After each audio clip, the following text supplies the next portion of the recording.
Bonsoir à tous, c'est un plaisir pour moi de vous retrouver pour la première émission Que les choses soient dites. Ce soir, un plateau pas aussi étoffé qu'à l'habitude puisque nous avons gardé les distances, on va dire, imposées. Donc, 4 invités sur ce plateau. Tout d'abord, nous avons Evita Chevry, que vous connaissez bien, qui est avocate. À ses côtés, Harry Ancelade, ingénieur, chef d'entreprise. Et de l'autre côté du plateau, honneur aux dames, nous avons le docteur Tania Foucan, qui est médecin hygiéniste. Et puis un homme que vous connaissez aussi bien, Raphaël Spéronel, qui est psychologue. Mesdames, Messieurs, merci d'être présents à cette émission, puisque c'est la première de la saison. Une émission très suivie puisque nous parlons de sujets d'actualité. Et ce soir, nous aborderons un thème important, un thème où vous pourrez réagir dans la deuxième partie de cette émission, pas avant, puisque nous essaierons de vous renseigner au plus près sur ce sujet, mais le Covid-19. Quelle réponse? Alors, bien sûr, dans la rue, vous êtes nombreux à vous poser des questions, vous êtes nombreux à vous demander, mais qu'est-ce qui se passe? Qu'est-ce qu'on doit faire exactement? Comment se comporter? Qu'est-ce qui va nous arriver? Nous essaierons donc ce soir de vous renseigner, mais ce ne sera pas la dernière émission sur le sujet, puisque nous essaierons de le faire en profondeur, mais en tout cas, nous avons une avocate pour nous parler, bien sûr, de tout ce qui est aspect législatif, tout ce qui a été concocté par le gouvernement.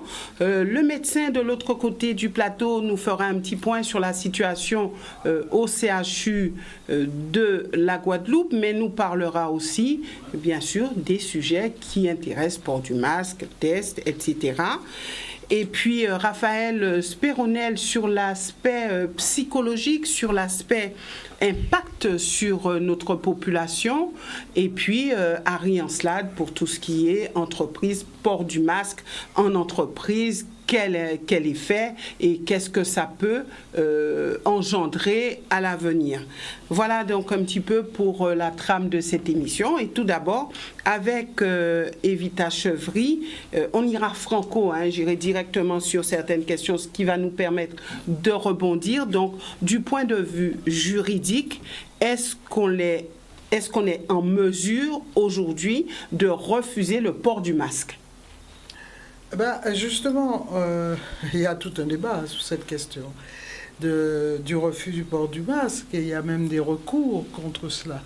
Mais tout d'abord, il faut savoir que ce qui est gênant dans la question du port du masque, c'est la façon dont on a légiféré, de la façon dont on a réglementé, qui a créé une certaine confusion, en fait, parce qu'il ne faut pas oublier qu'au début, il ne fallait pas en porter. C'était d'ailleurs, les médecins même venaient dire, dont le ministre de la Santé à l'époque, Agnès Buzyn, disait que c'était vraiment pas nécessaire. Donc beaucoup de gens ont intégré cela. Et c'est maintenant, alors, ils acceptent le port du masque comme une chose imposée, mais beaucoup de gens aussi ne croient pas vraiment en la nécessité de porter le masque. Et ce qui est intéressant, c'est que pour ce qui nous intéresse, nous, pour la Guadeloupe, parce que c'est toujours ça qui nous intéresse de manière primordiale, c'est que c'est le pouvoir du préfet sur cette question. Alors, nous avons une loi qui rappelle effectivement le pouvoir du Premier ministre en matière de réglementation de la circulation des gens dans les lieux publics, et il rappelle dans cette loi, la loi qui a la sortie du confinement, cette loi rappelle que le Premier ministre peut habiliter le représentant de l'État à prendre toutes les mesures générales ou individuelles d'application des dispositions, mais qu'elles doivent être strictement proportionnées aux risques sanitaires encourus et appropriés aux circonstances de temps et de lieu. Voilà le fondement de l'action des préfets, en fait, sur cette question du port du masque. Et il y a un décret qui est venu, qui vient juste après la loi, donc la loi du 9 juillet, un décret du 10 juillet qui rappelle que justement le préfet est habilité à rendre obligatoire, sauf dans les locaux d'habitation, lorsque les circonstances locales l'exigent. Alors tout le débat a porté sur le fait que de plus en plus, des préfets il y a même eu d'ailleurs des procédures à ce sujet, ont déclaré le port du masque obligatoire dans l'ensemble de l'espace public, c'est-à-dire dans toutes les rues, dans toutes les communes, etc. Et il y a déjà de nombreuses décisions de justice où on rappelle qu'il faut aussi prouver les raisons pour lesquelles on impose le masque de façon globale, sans donner l'heure, sans expliquer s'il y a un trafic particulier, il y a plus ou moins de gens dans les rues, etc. Est-ce qu'on peut dire que ce sont des personnes qui ont porté plainte? Oui. Oui, ce sont des associations. Des associations qui ont porté plainte en disant, mais écoutez, il y a un problème, vous interdisez 71 sur 71 communes, interdisez la possibilité de circuler dans les rues sans masque, alors que vous ne portez pas la preuve que, justement, il y a des circonstances particulières. Et j'ai vu fleurir en Guadeloupe des arrêtés municipaux disant, quasiment concernant toutes les villes, on pouvait, on ne pouvait plus marcher sans masque. Et ce qui est intéressant, c'est que, et c'est ça qui crée le trouble sur la question du masque, notamment en Guadeloupe, c'est qu'on a eu un arrêté du 1er septembre du préfet qui dit que, en fait, vu le nombre, etc., le docteur nous en parlera plus précisément, de nombre de gens qui sont maintenant affectés, il dit, voilà, obligation de porter le masque de protection en extérieur dans l'espace public sur l'ensemble du territoire de la Guadeloupe. Donc là, ça veut dire qu'on est obligé de porter le masque partout. Et il dit bien que l'obligation que c'est aussi obligatoire sur les plages. Et il cite quasiment toutes les plages les plus connues de la Guadeloupe, Anse-Bertrand, Bouillante, Déé, le Gosier, Pointe-Noire.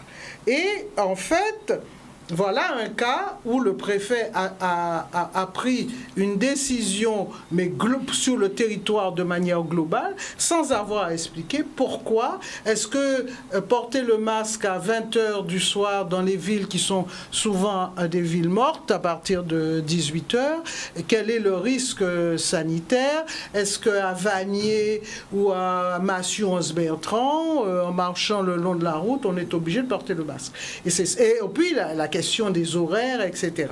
Et il y a eu une contestation de l'UGTG qui a fait d'ailleurs un communiqué à cet effet. Et on voit fleurir maintenant un autre arrêté préfectoral. C'est pour ça que je dis, c'est très difficile pour les gens de suivre.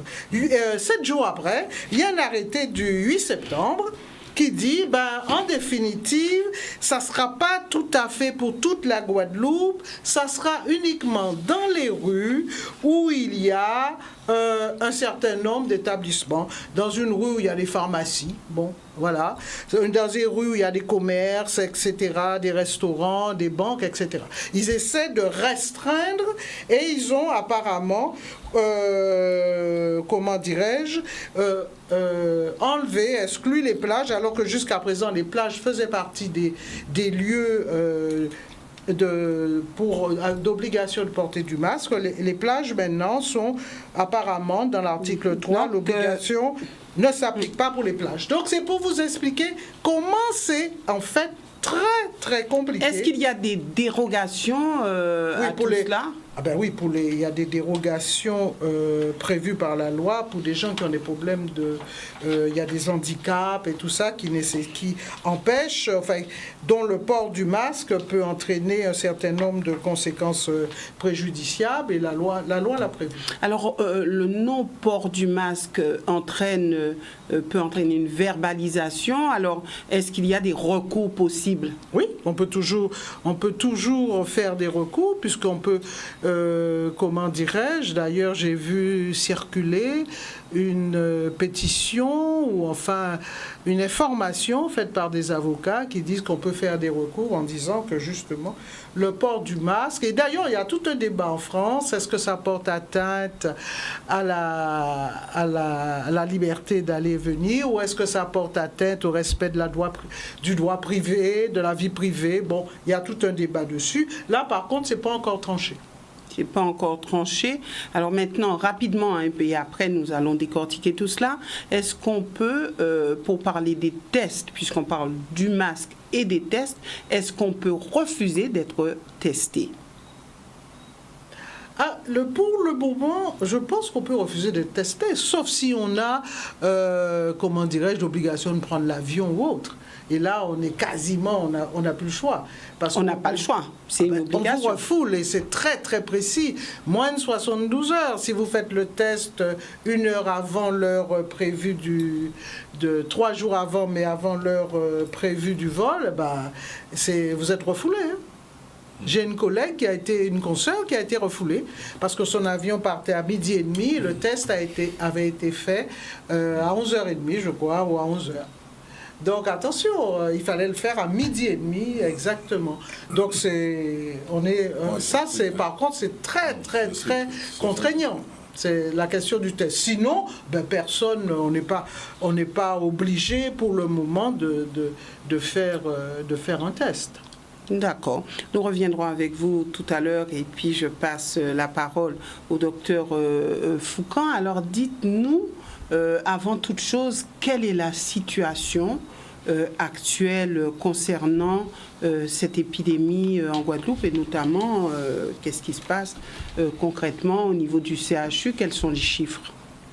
Alors, ce qu'il faut comprendre sur la situation de l'épidémie en soi, c'est que c'est une épidémie de maladie infectieuse, comme ça peut arriver. Effectivement, on dit toujours, on compare à la grippe, mais si on veut, c'est parce que on utilise la grippe parce que c'est plus facile de comprendre pour tout le monde.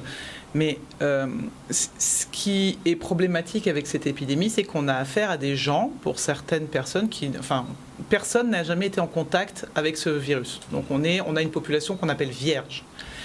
À partir du moment où on a une population qui est vierge de tout contact avec ce virus-là, on a effectivement des gens qui vont faire des réactions extrêmement importantes. Il se trouve que c'est une part pas très importante de la population, certes, ça c'est vrai, mais mine de rien, il y a des gens qui feront ce genre de pathologie.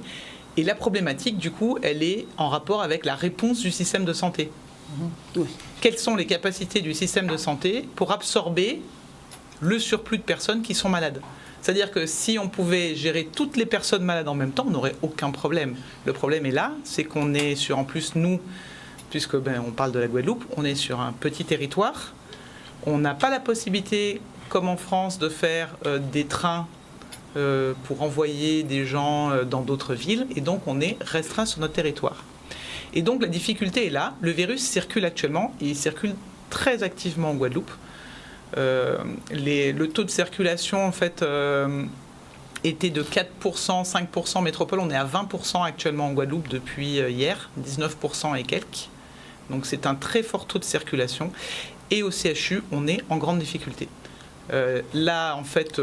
Qu'entendez-vous par grande difficulté? C'est-à-dire que là, actuellement, nous avons, par exemple, nous utilisons 48% de nos lits de réanimation pour des patients Covid.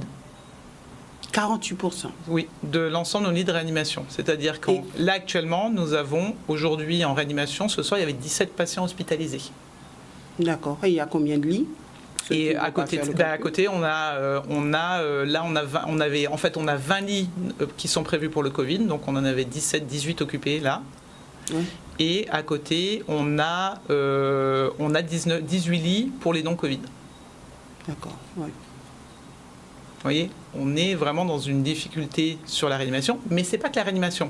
Alors effectivement, il se trouve que là actuellement, on voit que les personnes âgées se sont un petit peu plus protégées. Donc ce sont des gens plus jeunes du coup qui sont malades, avec certaines pathologies, notamment des personnes obèses qui attrapent et qui ont des grosses complications. Mais ces personnes finalement sont plus jeunes, résistent mieux tant mieux. Mais par contre, du coup, ont besoin quand même d'un temps d'hospitalisation. Et là, maintenant, on a 21% de nos lits de médecine qui sont occupés aussi par des patients Covid. C'est-à-dire que là, on est en difficulté parce que quand on a eu ce qu'on a appelé la première vague, on va dire ça comme ça, parce que là, on va plutôt parler de bouffée épidémique, mais quand la première partie est arrivée avant le confinement, on était en confinement.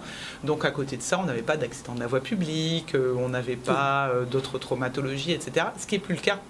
Là maintenant, on a et ce qu'on a habituellement et les patients Covid à gérer. Et donc c'est extrêmement difficile. Ouais, donc extrêmement difficile. Donc aujourd'hui, on peut dire que vous ne pouvez pas absorber tous les malades Covid. Actuellement, c'est ce qu'on fait, mais on le fait quelque part un peu aussi aux dépens des patients non Covid. C'est-à-dire que là, par exemple, on a recommencé à déprogrammer des opérations, mais qui sont des opérations dont d'autres personnes ont besoin. Ce n'est pas des opérations de complaisance. Et donc, on est obligé actuellement de déprogrammer des opérations dont certaines personnes ont besoin et de les repousser à plus tard pour pouvoir absorber les patients Covid qui se présentent. Et pour avoir le nombre de ressources humaines aussi, parce que c'est pareil, il ne suffit pas d'avoir des lits, il faut avoir des soignants à mettre devant. À chaque fois qu'on ouvre un lit de réa supplémentaire, parce qu'on a ouvert des lits de réa supplémentaires, on a besoin de tant de soignants supplémentaires à chaque fois qu'on ouvre un lit supplémentaire. Donc aujourd'hui, vous êtes en train de subir. Là, pour l'instant, oui, de toute façon, c'est notre rôle premier aussi au centre hospitalier universitaire. On est là et on est là pour accueillir les patients. On ne va pas dire on ne vous accueille pas. Donc les patients qui viennent en urgence et qui ont besoin d'être hospitalisés, on les garde. Et oui, donc pour l'instant, on absorbe avec beaucoup de difficultés. Oui. Alors, j'ai lu sur ce rapport de l'ARS où il était dit que de toute façon, si quelqu'un est atteint du virus, que ce n'est pas la peine d'aller voir son médecin traitant, ce n'est pas la peine d'aller se faire dépister sur les sites de dépistage. Alors, que faut-il faire ? Alors, en fait, il faut avoir un lien avec le médecin traitant. Je conseillerais un lien téléphonique. C'est pas la peine, en fait, si on a des symptômes, d'aller encombrer les salles d'attente, parce qu'effectivement, ça veut dire qu'on va être à côté d'autres personnes qui sont dans les salles d'attente et qui ont potentiellement aussi des pathologies un petit peu à risque, du diabète, des choses comme ça. Donc, alors, sur ce rapport de l'ARS, et ça m'a interpellé, il est dit, en cas de suspicion de contamination, avec ou sans symptômes. Alors, comment savoir si on est atteint du Covid, si on n'a pas de symptômes ? En fait, je pense que quand ils disent ça, c'est parce qu'il y a les suspicions de contamination, parce qu'on a été contact avec quelqu'un qui est positif. On sait qu'on a eu dans son entourage un contact. Et quand on dit un contact, c'est pas juste quelqu'un qu'on a croisé. C'est un contact à risque. Pour ça, c'est-à-dire, par exemple, on a mangé avec des amis un petit peu près, on n'avait pas le masque, etc. Il y a eu des échanges de verres peut-être, donc on a peut-être un peu bu dans les mêmes verres, etc. Donc là, oui, c'est ce qu'on appelle des contacts à risque.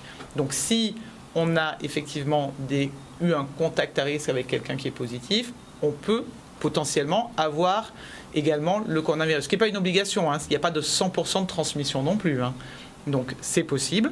Et si on a des symptômes tels que ceux qui sont décrits en fait, avec de la toux, de la fièvre, des myalgies, qui, comme vous pouvez le constater, sont aussi des symptômes qu'on connaît dans beaucoup d'autres pathologies qu'on a déjà aux Antilles. La dengue qui continue. On a des patients qui ont la dengue aussi, toujours. Il y a d'autres pathologies qui continuent. Donc quand on a ce type de symptômes, on peut potentiellement également avoir le Covid. Mais maintenant, on se dit, il ne faut surtout pas tousser. Oui. On a peur de tousser en présence des autres parce qu'on se dit, on ne peut pas avoir une grippe, on ne peut pas avoir une certaine allergie, on ne peut pas avoir tout ça. Donc, on se contient puisque quelqu'un qui tousse a forcément le Covid. Tout à fait. La toux est devenue un signe un petit peu qui met les gens en difficulté. Ça, on est bien d'accord. D'ailleurs, j'ai lu qu'il y a eu des entreprises où il y a des gens qui se sont fait un petit peu remettre à leur place pour des problèmes de toux. Oui, la toux, ça existe et ça veut dire bien d'autres choses que le Covid en l'occurrence. On a encore des patients qui viennent avec des tuberculoses, etc. Il y a d'autres pathologies. Alors, ça veut dire que nous sommes dans un système où les gens ont peur. Donc, si on tousse, on a peur parce qu'on pense Covid. Alors, Evita Chevry le disait tout à l'heure, il y a eu des propos qui ont été tenus, contre-propos. Alors, qui croire Édouard Philippe ou Jean Castex ? Qui quoi? Par rapport à quoi? Parce que Édouard Philippe a dit pas de port de masque, c'était pas obligatoire. Et plusieurs invités sont venus sur ce plateau en disant surtout pas ne portez pas de masque parce que ça sert à rien. Alors, parce que et ensuite on a eu donc le nouveau Premier ministre avec obligation de porter le masque parce que c'est ce qui peut vous protéger avec d'autres gestes barrières. Alors quand on dit que non, c'est pas une protection et puis après oui, c'est une protection, alors qui quoi entre ces deux ministres qui ont porté ce message-là? Alors, il est évident que ces différents changements de discussion n'ont pas aidé à la parole, ça c'est évident. De ce côté-là, il n'y a rien à dire. Si la seule chose que je tiendrais quand même à dire, pas pour défendre qui que ce soit, c'est que quand il y a eu le début du non-nécessité de port de masque, c'était pendant la période de confinement, juste au début en fait. Et c'est vrai qu'en confinement, comme les gens restaient chez eux, en soi, le port du masque n'était pas nécessaire. Ça a été un petit peu sur... Bon, après, moi je ne vais pas revenir là-dessus, je ne suis pas responsable des propos de ces messieurs. Toujours est-il qu'en médecine, le masque, ça a toujours existé. Et ça a toujours fonctionné. D'accord ? C'est-à-dire que dans des soins qu'on a réalisés, quand on a un patient qui vient... Alors, on a deux types de précautions. On a ce qu'on appelle les précautions air et les précautions gouttelettes, qui sont toutes les deux liées à des aérosols, parce que c'est ça aussi la problématique, c'est l'utilisation des mots. Les mots sont extrêmement précis, mais en fait ont été utilisés un peu à tort et à travers, hélas. Un aérosol peut être constitué de différentes choses, et notamment soit de gouttelettes un peu épaisses qui retombent, soit de gouttelettes très très fines qui, elles, restent en suspension. Les deux étant des aérosols. Quand les gouttelettes restent en suspension, on appelle ça en fait des précautions air. C'est le cas de la tuberculose. D'accord. Et quand on a des gouttelettes qui tombent au plus près, en fait, qui retombent autour, c'est ce qu'on appelle des précautions gouttelettes. Et par exemple, la grippe a le même concept que les précautions gouttelettes. Dans la précaution air de type tuberculose, déjà le patient devait, quand il était atteint, porter un masque chirurgical et le soignant en face devait porter un masque FFP2. Ça, c'est pour les précautions air. Et pour les précautions gouttelettes, le patient devait porter un masque chirurgical et le soignant devait porter un masque chirurgical. C'était déjà décrit, ça existait déjà, il y a déjà des études là-dessus. La seule chose qui a été rajoutée également dans la précaution Covid, c'est que quand on est très près du patient, par exemple quand on va intuber un patient potentiellement à risque Covid, on va aussi mettre un masque FFP2 parce qu'on est vraiment très près du patient, on est dans sa bouche en fait, à l'intérieur de sa gorge, et donc à ce moment-là on reprotège par un FFP2. Mais ces masques ont toujours existé et ils fonctionnent. Là de ce côté-là, scientifiquement, la communauté n'a pas de souci. Le problème a plus été un problème de message qu'un problème d'objet. Alors, j'arriverai rapidement puisque nous passerons à une page de publicité et ça m'emmènera après la pub à réagir sur autre chose. Peut-on faire confiance au corps médical? Ah, c'est une grande question. Non mais vous avez raison, parce que j'aurais tendance à dire que le problème de ce type d'épidémie... Non mais j'ai un regard extrêmement... Mais bien sûr, non mais il n'y a pas de souci. Le problème de ce type d'épidémie, qui est une épidémie nouvelle, c'est que ça permet à un nombre très important de personnes de faire des publications et de paraître à la télévision. Et hélas, nous sommes actuellement, je pense qu'on en reparlera, nous sommes dans un monde de médias actuellement. Et du coup, je pense que beaucoup de personnes se sont laissées piéger et ont été parlées, mais les médias à l'inverse ont joué le jeu aussi et ont été interrogés des gens. Alors, par exemple, on demandait à un urgentiste qu'est-ce qu'il pensait des masques. On demandait à un réanimateur qu'est-ce qu'il pensait de telle chose, alors que moi je vais demander à un réanimateur qu'est-ce qu'il pense de la réa, à un urgentiste ceux qui demandent des urgences et à un hygiéniste ceux qui pensent des masques. C'est-à-dire qu'à un moment donné, on a chacun nos formations et on a tous des formations différentes et je ne me permettrai pas de parler pour d'autres personnes de leur travail. Alors peut-on faire confiance au corps médical? Donc je pense qu'il faut faire confiance aux bonnes personnes. Merci, nous nous retrouvons juste après une page de publicité. Voilà donc, nous revenons avec nos invités sur un sujet fort intéressant, mais aussi qui préoccupe tous les Guadeloupéens. Nous parlons de Covid-19 et quelle réponse. Alors j'espère qu'après cette émission, vous aurez quelques réponses à vos interrogations et je poursuivrai avec le docteur Tania Foucan, puisque tout à l'heure, je vous ai posé la question, est-ce qu'il fallait faire confiance au corps médical? Maintenant, c'est vrai qu'il y a eu tellement de propos divergents de vos collègues, de vos confrères. Et est-ce qu'on peut dire que le corps médical n'est pas à la botte du politique ? De toute façon, oui, je pense que le corps médical n'est pas à la botte du politique d'une façon générale. C'est pas ce qui est censé être décrit. Après, il y a eu des recommandations. Enfin, il y a des sociétés savantes qui existent. Sociétés savantes qui ont été consultées, qui ont fait des recommandations.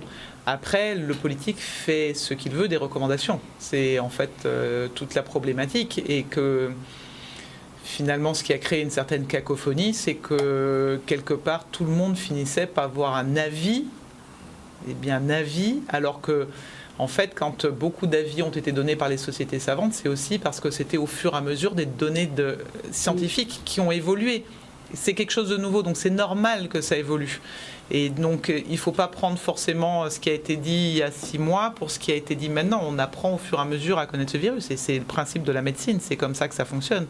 Et si on dit que là, par exemple, quand on a dit au début il fallait s'habiller comme un scaphandre, et maintenant c'est plus nécessaire, c'est pas normal. Si, c'est normal, et tant mieux qu'on ne soit pas obligé de faire les soins comme un scaphandre. Ça veut dire qu'on connaît mieux la pathologie, on connaît mieux le virus, on sait mieux comment ça se transmet, et donc heureusement on fait des soins plus faciles, parce que des soins en scaphandre c'est beaucoup moins facile à faire que des soins avec quelque chose de plus léger. Donc heureusement que les données scientifiques avancent.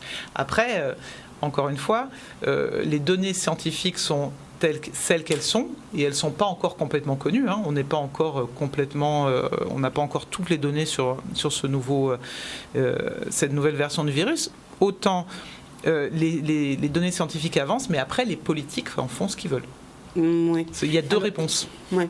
Donc nous avons, je ne sais pas si vous l'avez vu, un reportage TF1 sur la Suède où il disait que pas de confinement, pas de port de masque et très peu de décès. Alors lorsqu'on met en parallèle... Ils n'ont pas eu très peu de décès.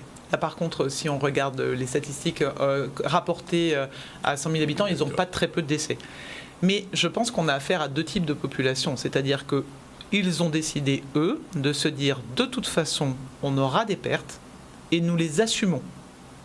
C'est une autre façon de le voir. Je ne vais pas leur jeter la pierre. C'est chaque personne ou chaque peuple est en capacité d'accepter ce genre de choses, mais eux, c'est ce qu'ils ont décidé de faire. D'accord. Je vais vous poser une question. Vous pouvez poser un joker si vous le souhaitez, mais si vous étiez atteinte du virus, ce serait quel traitement avec ou sans chloroquine, puisqu'on a souvent parlé de la chloroquine?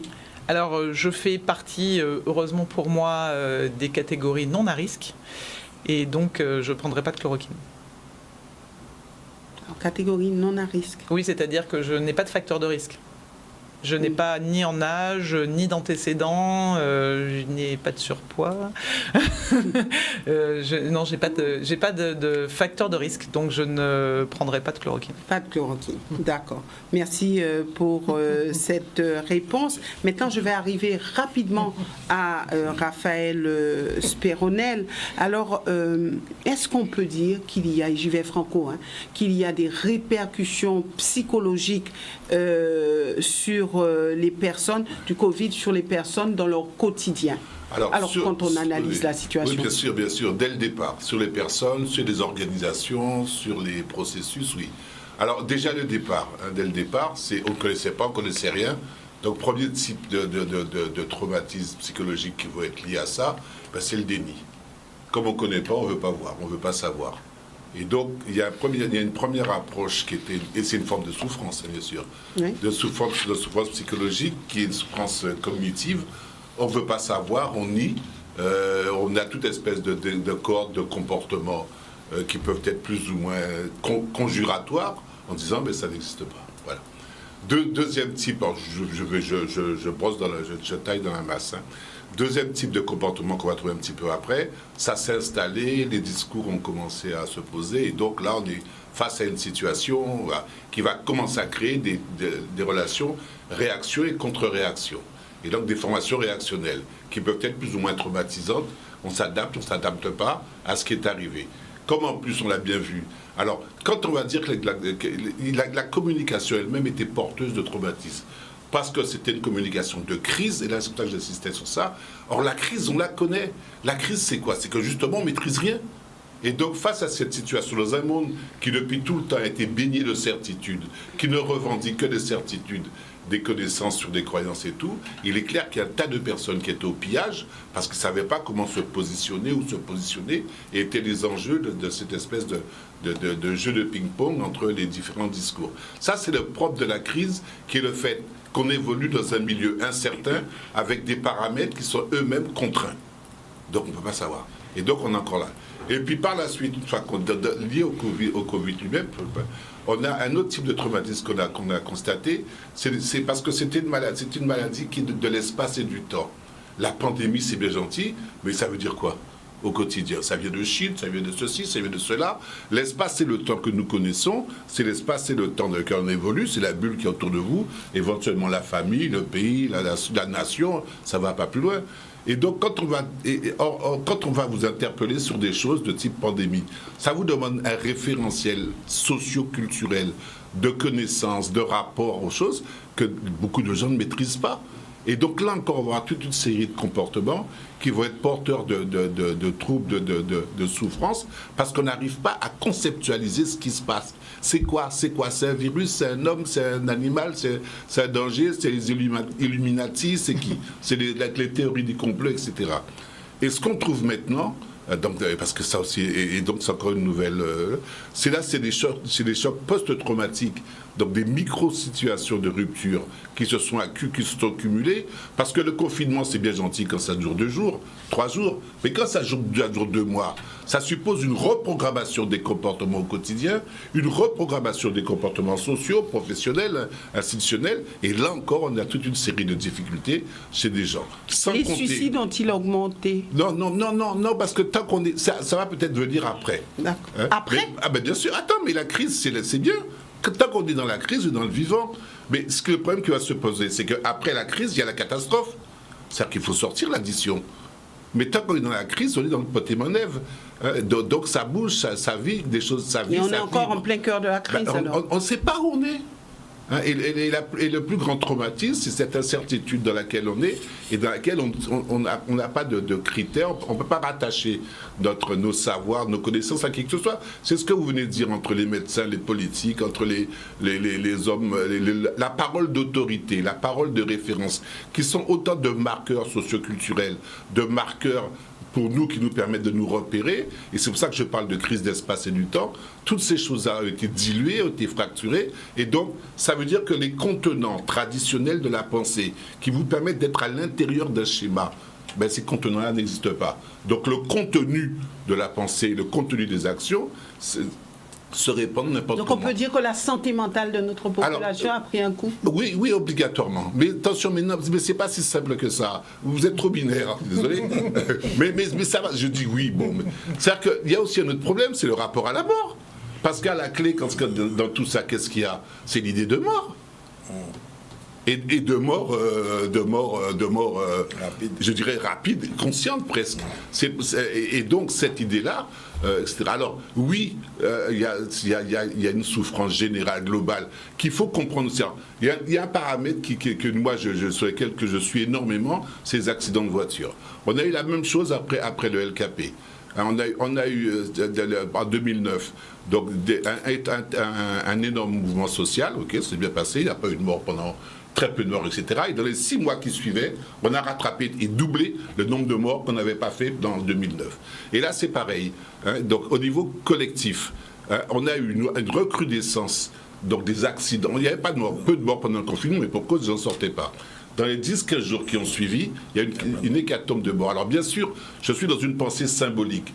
C'est moi qui fais les équations, tout le monde ne les fera pas de la même manière, mais il y a des équivalents là, des équivalents suicides, des équivalents de comportements qui sont des comportements de défoulement, de récupération, qui nous posent problème. Bon, et puis il reste quand même, parmi les points forts de notre société, c'est que c'est cette fameuse résilience sur laquelle tout le monde ne parle pas, etc. Mais c'est vrai que face à des événements qui sont des événements auxquels on est obligé de faire face, d'une manière ou d'une autre, il y a une certaine puissance collective et qui peut être aussi de la fatalité ou de la croyance. C'est bon Dieu qui savent, ça qui fait, etc., etc. Et donc tout ça, toutes ces espèces de constructions plus ou moins fantasmatiques qu'on met en place et qui nous protègent. Mais d'une manière globale, c'est une situation hautement traumatisante. Est-ce qu'on peut dire qu'il y a eu un monde avant le Covid et qu'il y aura un monde après le Covid? Je ne sais pas ce qui sera le monde d'après, parce que, bon, ceci dit en même temps, ce n'est pas la première fois qu'il y a une pandémie, hein. Je veux dire que bon, ce qu'il y a en plus, c'est la surmédiatisation. Effectivement, tout ce qu'on a dit avec tout ce qui se passe avec les informations, mais c'est pas enfin pour moi, c'est pas la fin de l'humanité. Hein. Bon, par contre, il y a quelque chose qui est important, c'est la connexion qu'il faut faire avec la mondialisation, la globalisation, l'internationalisation. C'est une crise de l'économie marchande. Le virus circule. Or, on sait que dans le capitalisme moderne, ce qui circule, c'est les biens, les services, les personnes et les capitaux. Il faut rajouter les virus. Et là, donc, ça veut dire qu'il y a des approches qui vont nécessairement en appeler à des formes d'analyse, à des formes aussi d'engagement. Alors, c'est le point de la citoyenneté, les comportements citoyens. Ça veut dire quoi? Mais ça veut dire qu'un comportement, alors on connaît le civisme, on connaît un tas de choses, mais ça veut dire des comportements que je vais mettre en place par rapport à moi, bien sûr, mais en rapport aussi aux autres. Et surtout par rapport aux autres. Alors dites-nous comment vous percevez cette population aujourd'hui. Est-ce qu'elle est apaisée? Est-ce qu'elle subit? Alors, comment est-elle aujourd'hui? Elle n'est peut-être pas dans le déni, mais elle est dans la négation, globalement. On ne veut pas se rendre compte, on ne peut pas, ou on est instrumentalisé, on instrumentalise des choses, mais il y a quelque part une espèce de défaut de conceptualisation, défaut de cognition, on n'arrive pas, on ne comprend pas le monde dans lequel on est. Ce n'est pas spécifique à la Guadeloupe. Hein. Et les formations... Est-ce que les gens aujourd'hui sont plus violents? Est-ce que vraiment, je parlerai vraiment de santé mentale, j'insiste, même si c'est très terre à terre peut-être, mais je veux vraiment parler de la santé mentale. Quand vous regardez cette population évoluer, comment percevez-vous le fonctionnement? Comment percevez-vous les gens autour de vous? Non, les gens ne sont pas plus violents directement en termes de violence classique. Hein, pour l'instant. Bon, mais ils sont de plus en plus vindicatifs, mais sans que nécessairement ça se traduise par des violences.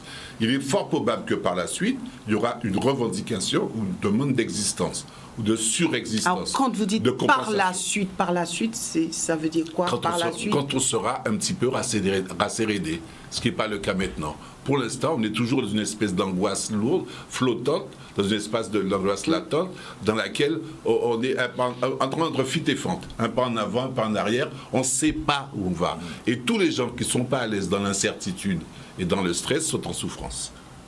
Et on vous dit ça depuis longtemps. On dit maintenant, nous on dit de plus en plus aux managers, le 21e siècle, le monde de maintenant, il faut être à l'aise dans la complexité. C'est pas évident, la complexité. Alors si ce Covid, Covid dure, on sera toujours indéfiniment dans le déni. On sera des mutants. On va s'y adapter. On sera des mutants.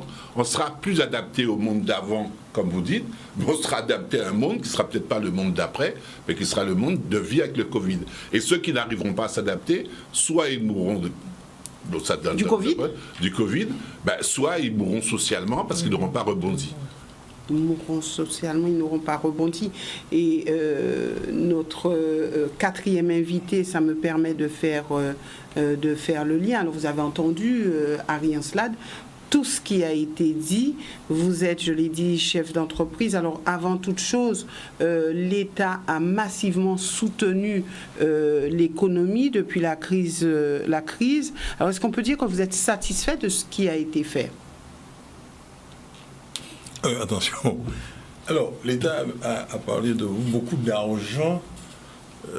Évidemment, c'était des montants inhabituels. Mais attention, parce que il y a eu beaucoup de surprises dans cette affaire-là. Les premières réactions, c'est comme pour le masque.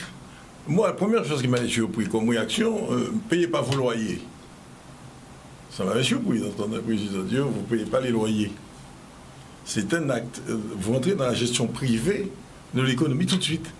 Et ça a créé beaucoup d'histoires après. Hein. Vous ne payez pas les loyers. Les gens qui sont propriétaires et qui ont à payer leur traite, qui ont à gérer leurs affaires, vous dites payez pas le loyer. C'est une affaire à négocier entre les gens, les propriétaires et les locataires. Mais je n'ai pas compris que l'État se soit tout de suite est sorti cet axiome. C'est vraiment un axiome mathématique. On ne paye pas les loyers. Point. Une nouvelle règle de l'économie. On a changé les règles en très peu de temps.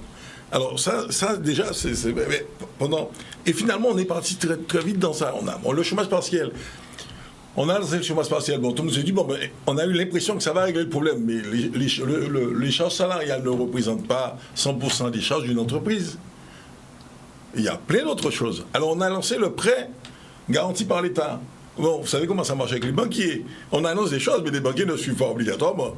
Les banquiers suivent dans un sens quand ça les arrange, mais quand il s'agit de sortir, faire des prêts garantis par l'État comme ça, mais malgré que c'est garanti à 90%, les banquiers n'ont pas suivi, systématiquement. Les banquiers ont suivi ceux qui avaient de la surface, ceux qui garantissaient quand même que c'est garanti par l'État, mais l'entreprise va quand même tourner. L'État a voulu protéger ceux qui auraient été en difficulté. Voilà, bon, donc finalement, on s'est trouvé, mais évidemment, on peut faire. Le débat n'est pas de faire le procès de X ou Y causette, parce que cette situation est arrivée brutalement, personne n'était préparé, on ne s'y attendait pas, et ça ne ressemble pas à la crise de 2008 qui était une crise financière.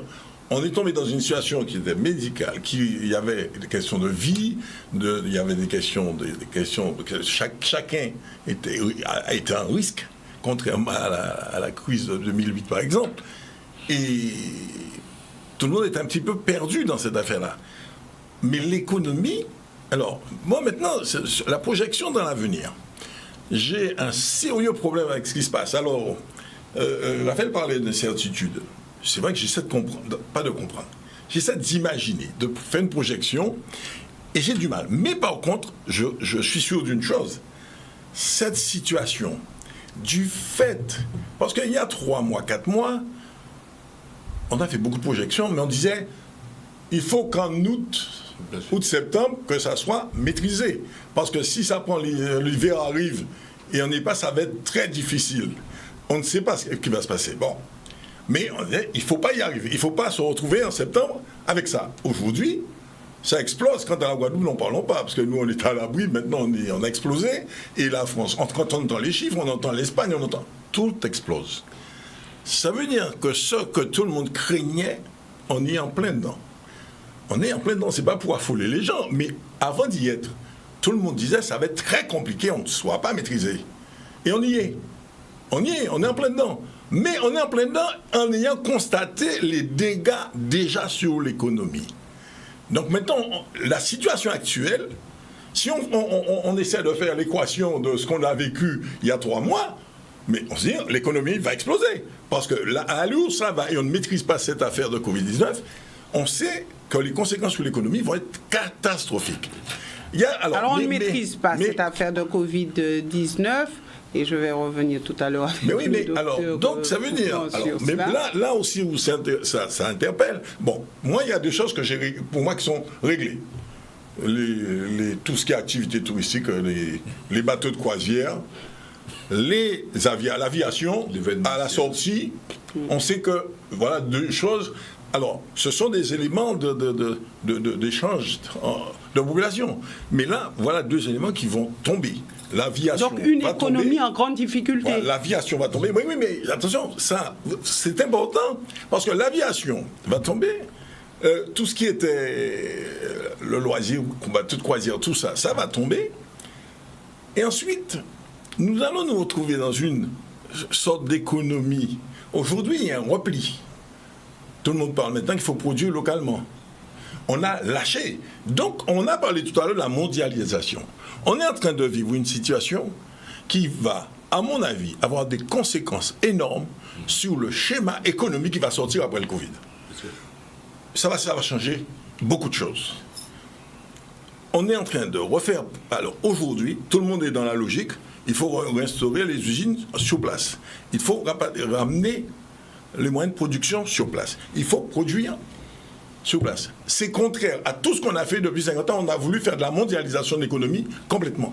Alors, bon, je n'irai pas jusque-là, mais j'étais en train de réfléchir à tout ça et je me disais que finalement, le perdant dans cette histoire est quand même l'Afrique. Je vais vous dire pourquoi.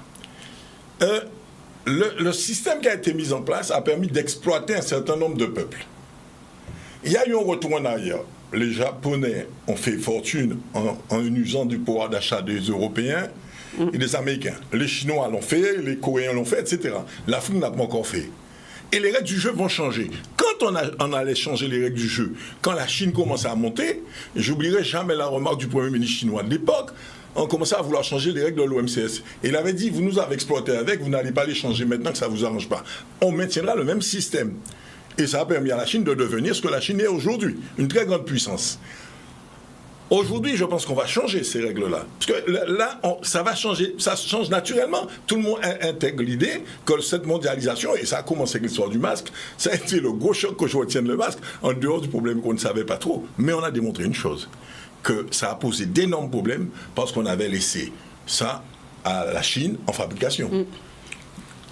D'accord. Alors maintenant, ça sera un espace d'échange entre vous. Alors, est-ce que, selon vous, le port du masque, vraiment, c'est un sujet, c'est le sujet qu'il faut aborder, c'est le sujet aujourd'hui qui peut poser problème ou qui peut protéger ou qui va... peut-être faire partie du quotidien, de notre quotidien pendant beaucoup d'années et selon vous, alors, le port du masque. J'aimerais quand même dire, puisqu'on a posé la question de savoir qu'est-ce que nous avons pu ressentir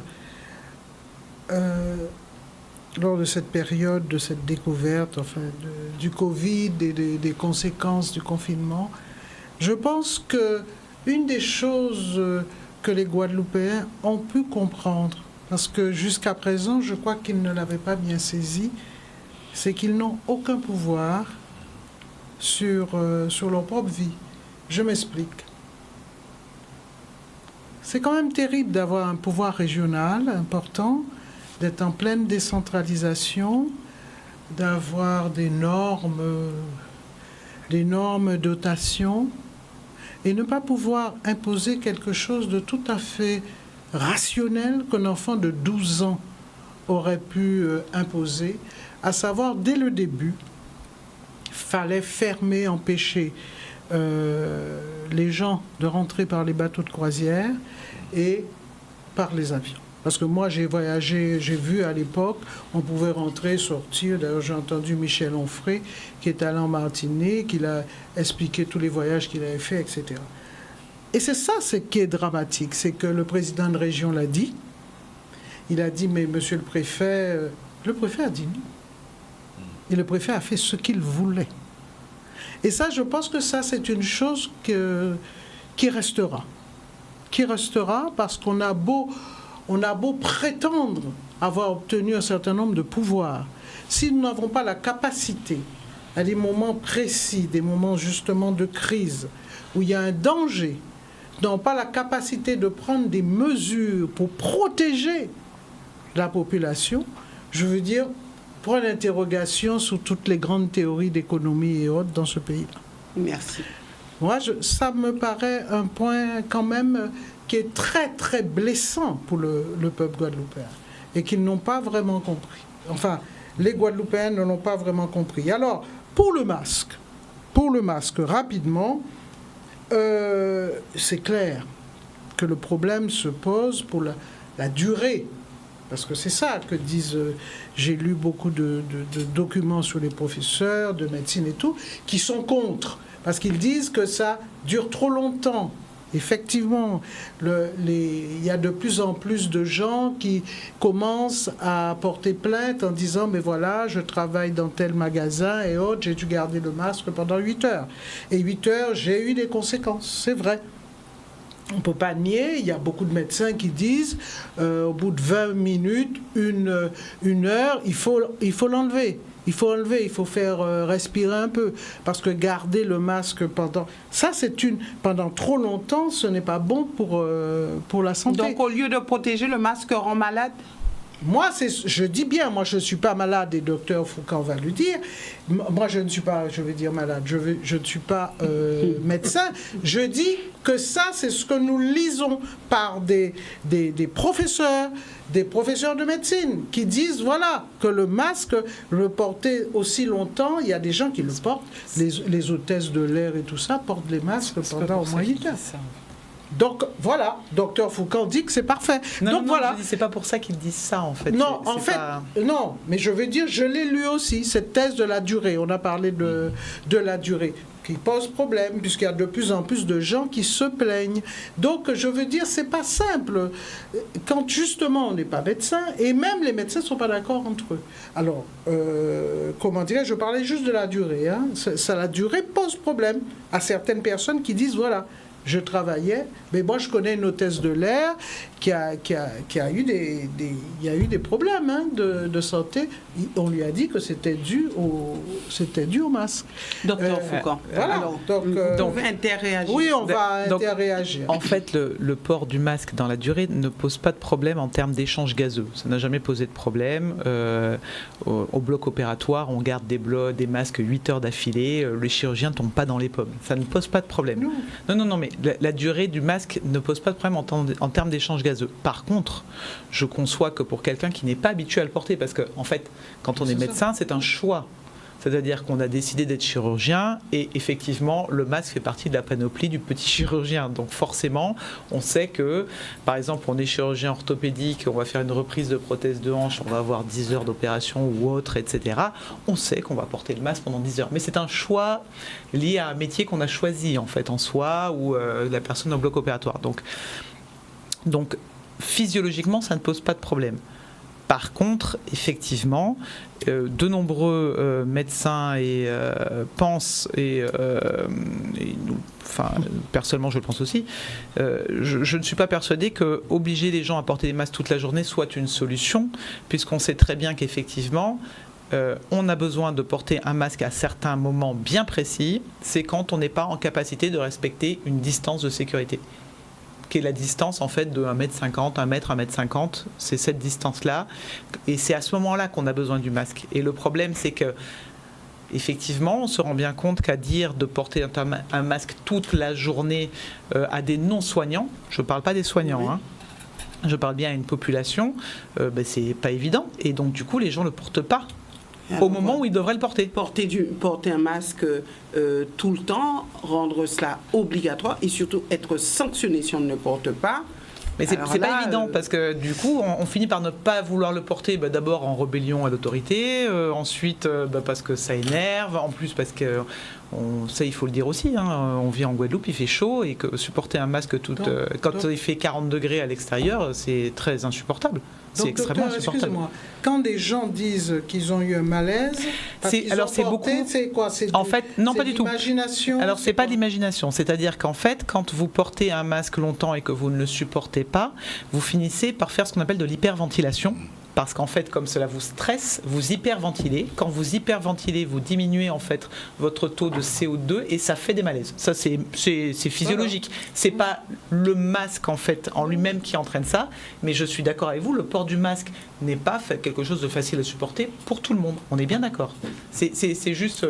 Pareil, j'aime bien les mots en fait. On parlait des gens, monsieur tout le monde qui porte le masque, c'est ça. Évidemment. Oui, mais là, mais effectivement, en fait, la problématique, c'est qu'il ne faut pas non plus, et on le voit bien, ce qui est dommage, c'est que ça entraîne des anti-masques, alors qu'on n'a pas à être anti-masque. Le masque, c'est quelque chose d'important. Voilà. C'est quelque chose d'important dans certaines situations.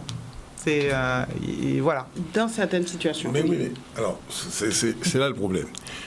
Quand on a parlé de masque, on a d'abord parlé de 135 €. D'abord. Avant, on a dit qu'il n'y a pas besoin de masque. Et après, on a dit il faut le masque, 135 €. Point. Et voilà. C'est quelque chose que je trouve d'extraordinaire.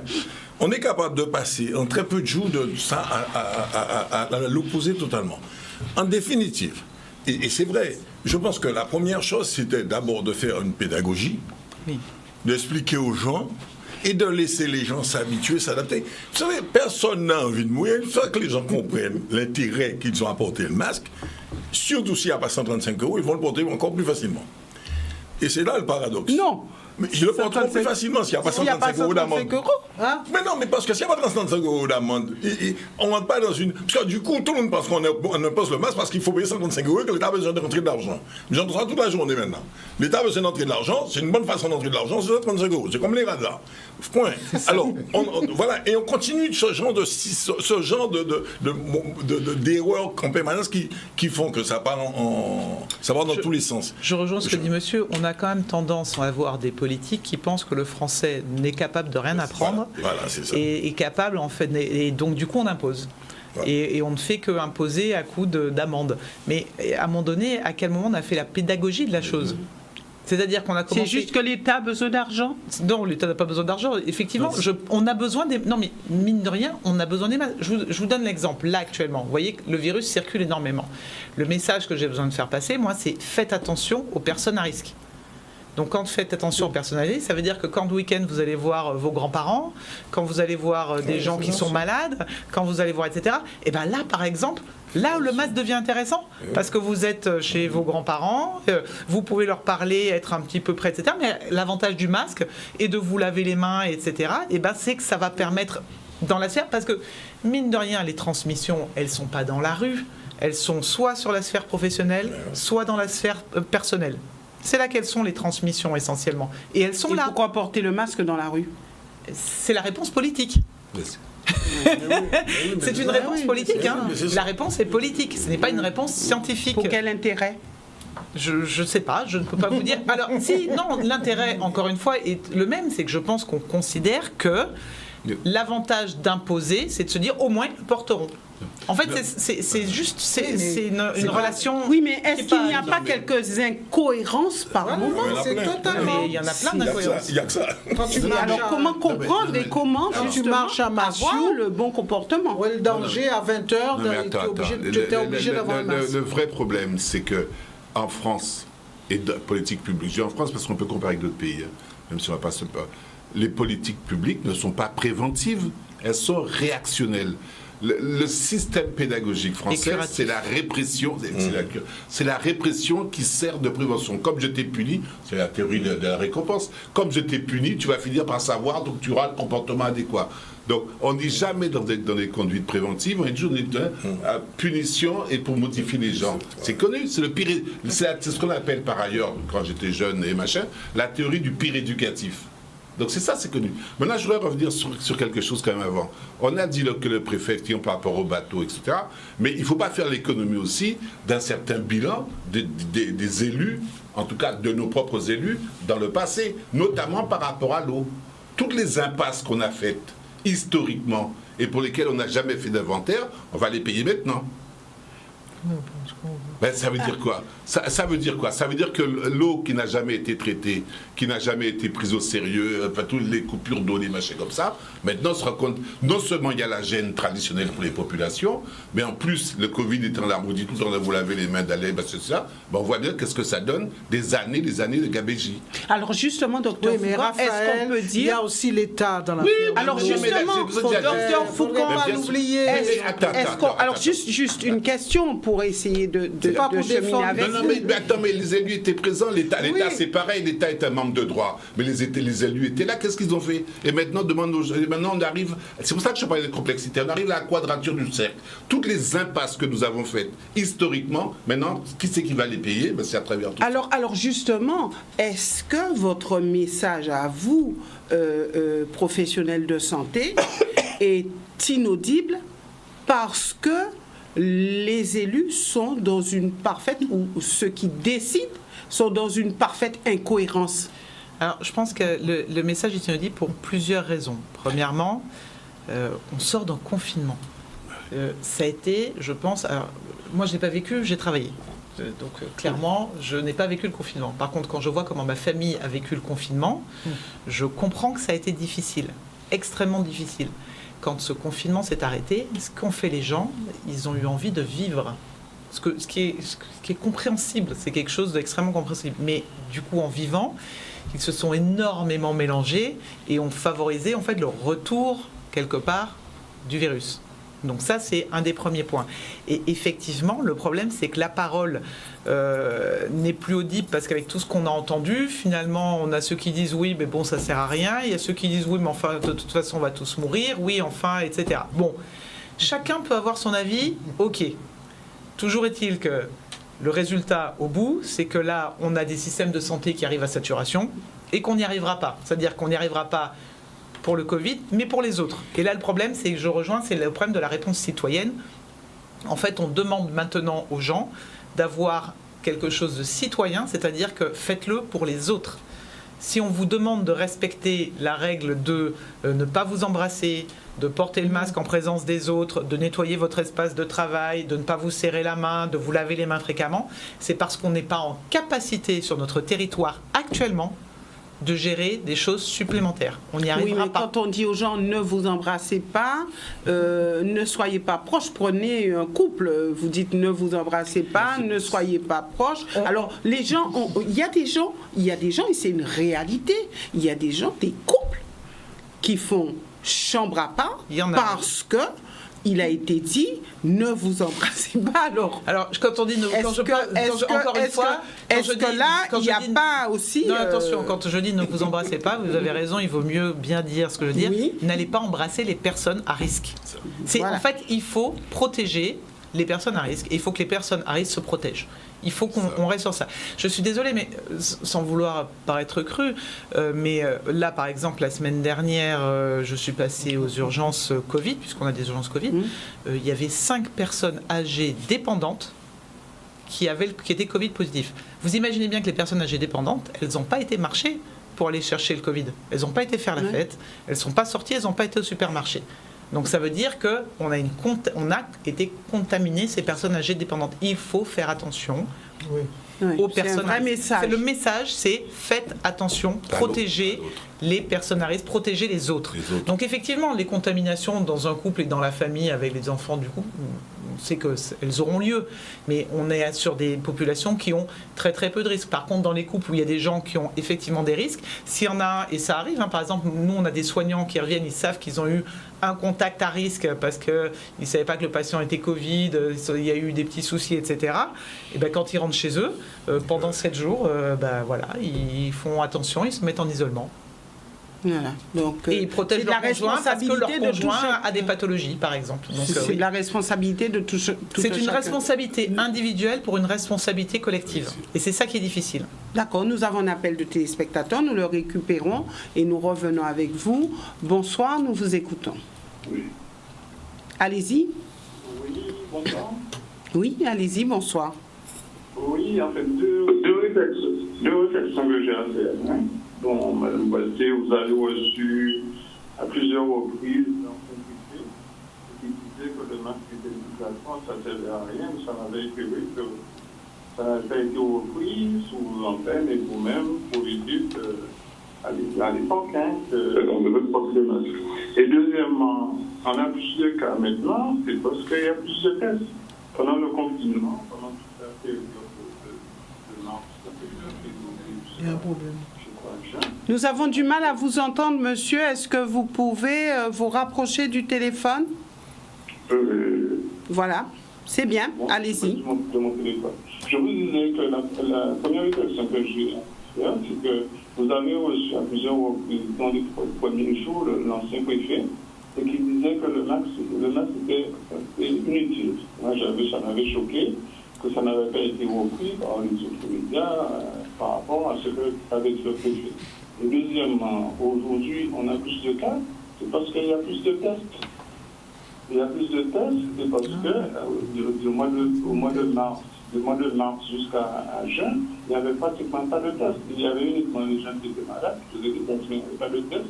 Aujourd'hui, je vois annoncer tous les matins files de voitures qui viennent au drive, et c'est parce qu'on a beaucoup. On aurait fait des tests à cette période, on aurait eu autant de cas qu'aujourd'hui. Ou bien peut-être moins, c'est là, parce que bon, pendant les vacances, on a laissé entrer aussi les Guyanais qui étaient contaminés, on a laissé entrer toutes les personnes de métropole. Au contraire, ils ont même fait je vois une campagne de publicitaire entre la Martinique et la Guadeloupe pour que les touristes puissent venir et que les hôtels puissent travailler. Donc, ça a contribué aussi à la propagation de du virus. Donc, merci. Aujourd'hui, on dit que ça a augmenté, mais on aurait fait les tests au mois de mars, au mois d'avril, au mois de mai, on aurait eu autant de cas. Merci, monsieur. Merci. Alors, pardon. Je peux répondre par contre parce que... Merci, monsieur, pour cette intervention. On entend beaucoup ça, en fait, qu'on a une augmentation mathématique des tests. Ouais. Et c'est vrai, on teste plus, donc on a plus de positifs. Mais c'est pas exactement vrai. Je prends l'exemple de la réanimation. En 3 mois de confinement, nous avons eu 30 patients. En 1 mois, on vient d'avoir 30 patients. En un mois, En réanimation, nous venons de voir 30 patients. Ça, c'est pas des Alors que pendant le confinement, on a eu 30 patients en réa. Donc, vous voyez bien qu'un mois contre 3 mois, on ne peut pas dire que c'est une augmentation mathématique. Il y a plus de gens malades. Il y a plus de gens malades qui sont moins malades, entre guillemets, mais qui ont plus besoin du système de santé. Alors, donc, pourquoi moins malades? Est-ce qu'on peut dire qu'il y a une mutation de on ne sait ce pas. virus? Alors ça, on est en train de pourquoi chercher. On ne sait pas. Est-ce que c'est l'effet de la chaleur? Est-ce que c'est tout ça? Pour l'instant, il y a beaucoup de recherches qui sont faites là-dessus. On ne sait pas encore. C'est une constatation Mais générale. les gens sont moins malades. En fait, les gens, on a moins de décès. Alors c'est vrai peut-être aussi qu'on a plus de personnes âgées qui se protègent un petit peu plus, Oui. et qui donc l'ont moins attrapé. Donc on a quand même statistiquement quelque part moins de décès, mais quand même on a plus de turnover en réanimation. On voit plus de patients. On a plus besoin. Si on avait eu autant de patients là en 1 mois que ce qu'on avait eu au confinement, ça aurait vraiment été, on aurait été obligé de multiplier par 3 ce qu'on avait eu. Alors, en réa. n'est-ce pas parce qu'il y a plus de tests? C'est pas parce qu'il y a plus de tests. Le test ne fait pas la maladie. Le test dit juste que la personne est positive. Voilà. Et c'est Le test dit juste je suis positif. Les hospitalisations sont un chiffre. Oui, certes, on a plein de personnes asymptomatiques, c'est pas le problème. On en a et heureusement qu'il y a tous ces gens asymptomatiques. C'est comme ça qu'il faut le voir. Heureusement, il y a plein de gens qui sont asymptomatiques, mais il y a plein de gens qui nécessitent aussi le milieu hospitalier. Et actuellement, on est à la limite de ce qu'on peut accepter. C'est pour ça qu'il faut faire attention. D'accord. Oui. Nous avons un autre appel, donc je voulais vous poser une question, juste après, s'il vous vous pourrez réagir. Evita Chevry, bonsoir, nous vous écoutons. Oui, bonsoir. Oui, j'aimerais avoir l'avis un peu des spécialistes sur votre plateau. Ne voilà-t-il pas que j'ai un parent qui est hospitalisé à la clinique les Eaux Claires, et malheureusement il est impossible de lui rendre visite. Les visites sont interdites. J'aimerais savoir si c'est pareil dans tous les hôpitaux de la Guadeloupe. Et en ce qui me concerne, je trouve cela quand même inadmissible. Alors qu'on parle de soutien pour les personnes âgées, je pense que quelqu'un qui est malade aimerait bien recevoir la visite d'un proche. Alors je ne vois pas pour quelle raison la clinique ne met pas en place un protocole pour que ne serait-ce qu'un parent puisse venir visiter les malades en mettant donc des gants, sur blouse et désinfecter les joints. On se rend compte que quand il faut inciter les gens à venir acheter dans les commerces, on met tout ce qu'il faut en place, et dans ce cas-là, pour voir un parent proche, on ne peut pas le voir. On est obligé d'appeler l'infirmière pour remettre les colis, le linge sale. Je trouve ça tout à fait inadmissible. J'aimerais bien avoir votre avis là, des spécialistes sur le plateau. Je veux bien qu'on puisse protéger les gens, que l'épidémie progresse, mais je trouve quand même inadmissible qu'un malade ne puisse pas être visité, ne serait-ce que par un membre de la famille. Merci. Merci. Alors, rapidement, qui peut réagir? Docteur Foucan. Non, personnellement, c'est extrêmement difficile pour des personnes hospitalisées de ne pas pouvoir avoir de visite. C'est quelque chose de très difficile. Au CHU, nous avons mis en place une visite par personne et par jour. Alors, il faut comprendre certaines problématiques qui ressortent en fait à cause du coronavirus. Je prends l'exemple du CHU, je ne sais pas si certains d'entre vous y ont déjà été. Nous avons par exemple une problématique d'ascenseur.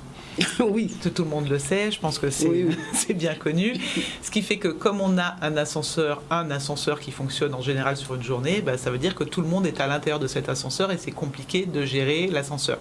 Le problème, c'est qu'il y a plein de gens qui viennent visiter les patients et qui ne respectent pas les gestes barrières.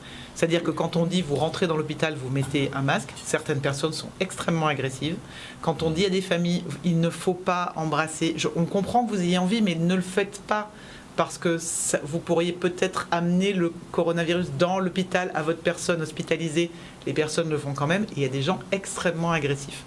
Donc ça aussi, c'est un message à faire passer. C'est pas pour embêter les gens. Plus agressifs qu'avant. Oui, des gens très agressifs. Voilà, des gens donc très, je très reviendrai à Raphaël sur cette question. Est-ce que je peux vous poser une question, docteur? Parce que justement, c'est pas très clair pour nous. Quand quelqu'un a eu le coronavirus, est-ce qu'il est immunisé? Et donc, est-ce que le fait qu'il l'ait eu lui permet d'échapper au test, justement? Alors, c'est la question à 1000 points. Ah. Alors, pour l'instant, le fait de l'avoir eu ne permet pas d'échapper au test. Ça n'est écrit nulle part. Ah. Voilà. Ça, pour l'instant, ça n'est pas écrit. Si, par exemple, vous avez déjà eu le coronavirus, on vous demande quand même le test PCR pour venir en Guadeloupe pour faire la sérologie, c'est-à-dire le fait de savoir si on l'a déjà eu ou pas, ne permet pas de prendre l'avion. Ça, pour l'instant, ça n'est pas écrit. D'accord ? Parce que c'est la question à 1000 points. Il semble que l'on ait une immunité. Il semble. Bien sûr, encore une fois, c'est une découverte. Et encore une fois, la médecine n'est pas une science exacte. On ne va pas vous affirmer on a une immunité, alors que pour l'instant, nous n'en avons pas la preuve sur plein d'échantillons. C'est important de faire des preuves avant de pouvoir affirmer que. Et en médecine, c'est toujours comme ça. Donc pour l'instant, ce qu'on constate, c'est qu'il semble qu'il ait une immunité, mais on a quelques cas, en fait, qui potentiellement pourraient être des cas de réinfectation, sauf que encore une fois, ce sont des études, donc il faut d'abord qu'on sache est-ce que c'est vraiment ça, est-ce que c'était les mêmes génomes, est-ce que c'est pas une résurgence, est-ce que c'est pas... Ça pose plein de questions. Pour l'instant, ce que l'on observe dans la grande majorité des cas, c'est que manifestement, on a une immunité. Mais on ne peut pas vous l'affirmer pour l'instant à 100%, il y a encore des recherches qui se font là-dessus, donc on prend les précautions. Et les précautions, c'est que même les personnes qui l'ont eu doivent continuer à prendre les précautions. D'accord, donc nous passerons d'ici quelques instants à la dernière partie de cette émission et ça sera juste après une courte page de publicité. Parce qu'à Saint-Claude, celle qui est à Saint-Claude. Nous revenons avec vous au sein de cette émission avec vos appels au numéro de téléphone qui s'affiche sur l'écran de votre téléviseur. Alors, Evita Chevry, vous vouliez réagir sur ce sujet de ce téléspectateur qui a appelé précédemment? C'est très triste. Je pense que, d'ailleurs, on a beaucoup parlé de ces drames de personnes qui ne voyaient pas leur famille et qui avaient besoin de ça, d'ailleurs, pour retrouver l'énergie. Quel recours? Quel recours? Vous savez, quand vous êtes dans un hôpital, vous êtes entre les mains des médecins qui décident pour vous. Quel recours pouvez-vous faire? Quel recours c'est malheureux? Je ne sais pas, moi. Donc aujourd'hui, nous subissons. Oui, moi je pense que quand on est à l'hôpital, on subit. De toute façon, on est malade, on subit. Le médecin dit de faire ça ou de faire ça. Je veux dire, on n'y connaît rien. Et si c'est interdit, c'est interdit. Je veux dire, je vois pas... Vous comprenez qu'on puisse protéger les malades qui sont à l'hôpital ou en clinique? Non, mais je comprends surtout s'il y a une façon de protéger, puisqu'il y a les masques, on doit pouvoir, quand un chirurgien, on voit les chirurgiens se protègent et ils protègent leurs malades, ils ne viennent pas avec des microbes en opérant. Donc je pense qu'il y a des moyens, mais c'est peut-être compliqué, ça suppose, il y a une lourdeur aussi administrative ou autre, donc on laisse faire. Mais comment dirais-je, il y a certainement une possibilité de faire en sorte, je ne dis pas un nombre incroyable de membres de la famille, mais une personne, on doit pouvoir quand même la vêtir retire de façon à ce qu'elle ne puisse pas contaminer la malade. Parce que c'est ça qui est important. Où va nous mener le Covid? Est-ce que vous avez imaginé les choses ou est-ce que ça va nous mener? Oui, mais enfin, il y a quelque chose qui me gêne un peu dans tout ça. On est entré dans une société où il n'y a plus d'accidents. Si j'ai un problème, c'est qu'il y a quelqu'un de coupable. Et alors, on dit tout à l'heure que la médecine n'est pas une science. Mais n'empêche, aujourd'hui... Exact. C'est une science, mais pas exact. Enfin, elle n'est pas exacte. C'est une science pas exacte. Bon. Mais si... mais pour moi, pas définir... Enfin bon, ça serait un autre débat. Mais finalement, ça veut dire quoi? C'est une science pas exacte. Mais ça veut dire que... On a vu, on voit ça de plus en plus, nous en aurons plus. Chaque fois que ça ne donne pas le résultat escompté, eh ben on se dit, il faut attaquer quelqu'un. On fait un procès. Et on est rentré dans ce monde-là. Alors, le monde de procès. La judiciarisation. La judiciarisation de tout. Bien sûr. Moi, mais, vous savez, ça allait avec la mondialisation. Mais oui, mais le problème, c'est que maintenant, il y a une rupture du sens commun. Mais oui, c'est ça le problème. C'est que donc, tout ce que tu dis, cette judiciarisation, on la connaît. Qui est le coupable, la faute, le ceci, le cela. Et derrière la financiarisation. Mais c'est encore dans l'économie, dans l'économie monde. Ça allait ensemble. Bon, maintenant, le problème qu'on a, et il ne faut pas le diaboliser, le Covid, parce que c'était déjà présent avant, et on en parlait déjà dès lors qu'on avait commencé à parler de la complexité. Le problème maintenant, c'est que le sens commun, comme nous-mêmes, il est plus commun.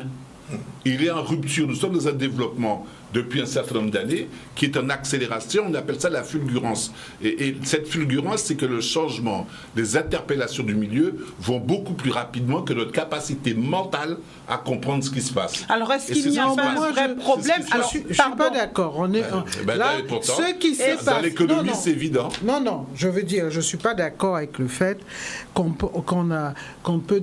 puisse donner l'impression que l'on critique le fait qu'on ait porté plainte. Moi, les plaintes, moi j'ai trouvé que la France, justement, est un pays vivant, un pays qui était justement une véritable démocratie, capable de voir combien de médecins il y a eu. Je ne sais plus combien de plaintes. Moi, j'étais admirative de tous ces médecins dans toutes les régions de France qui se sont regroupés pour porter plainte parce qu'ils pensaient que le gouvernement avait une mauvaise politique. Je trouve ça, pour moi, c'est la preuve justement d'une société. Oui, mais n'avez-vous pas l'impression qu'aujourd'hui, alors les médecins sont des menteurs? L'État ne dit pas la vérité. Alors toutes ces personnes-là sont mises à mal et les réseaux sociaux. Ben oui, ça c'est la théorie du complot.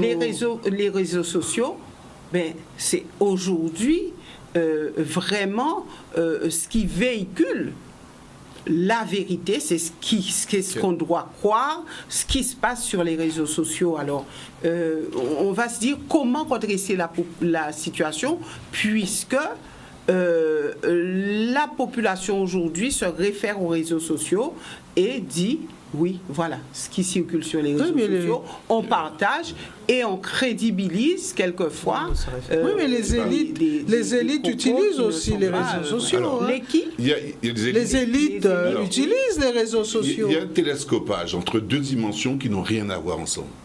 D'une part, la dimension de la réalité et la gestion des faits par les réseaux sociaux et tout ce que vous voulez.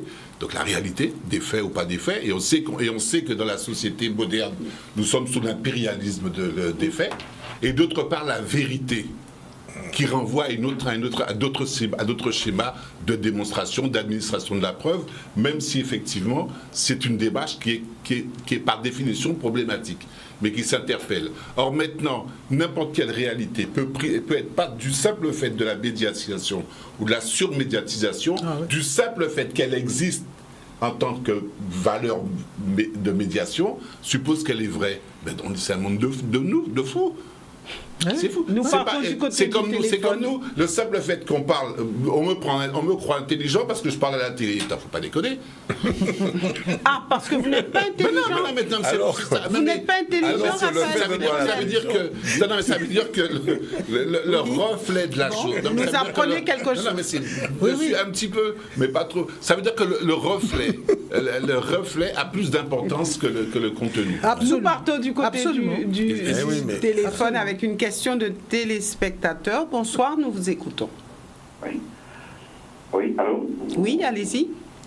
Bonsoir, Madame Brasset. Bonsoir. Bonsoir à l'ensemble de vos invités. Bonsoir. Bonsoir. Bonsoir aux auditeurs de Canal 10. Ma observation s'adresse particulièrement au médecin qui est sur le plateau, Madame Foucan. Le docteur Foucan. Oui. Elle a mis l'accent sur le fait que le port du masque ne posait pas de problème concernant sa durée dans le milieu chirurgical. Vu que c'était finalement, ça faisait partie finalement de leurs habitudes professionnelles. Mais là aussi, elle s'est corrigée en disant que, bon, à l'extérieur, les conditions ne sont pas les mêmes et que ça peut être gênant. Alors je me demande, est-ce que c'est vraiment gênant? Le terme est suffisant dans la mesure où, sur le territoire français dit hexagonal, certaines instances ont saisi les juridictions compétentes concernant l'abus de l'extension du port du masque dans certains milieux qui n'étaient pas obligatoires. Et ces personnes ont considéré que finalement c'était inapproprié. On a vu que Elido Mouta au niveau local a trouvé aussi que justement que si tout le monde était d'accord de porter le masque dans les milieux fermés, notamment les supermarchés, les centres de travail, etc. Et aussi dans les rues où le risque de croisement de personnes était très élevé, mais dans certains endroits où il n'y avait pas de croisement d'individus, certains endroits isolés, ça ne s'avérait pas finalement obligatoire. Alors je ne sais pas si les demandeurs ont été déboutés par le Conseil d'État. Toujours est-il que nous sommes dans un pays tropical où il fait chaud et humide. Je ne suis pas médecin pour cerner les variations des conditions des données respiratoires de chaque individu. Il me semble que ça varie aussi avec le stress, comme l'a dit le docteur ici présent, le docteur Foucan. Mais comme justement nous sommes dans des conditions stressantes par la peur d'attraper les maladies, de nous protéger, tout ça, est-ce que finalement, je me demande, est-ce que finalement il n'y a pas de risque de créer des insuffisances respiratoires au niveau de certaines personnes? Parce que j'ai remarqué que moi je respire très fort.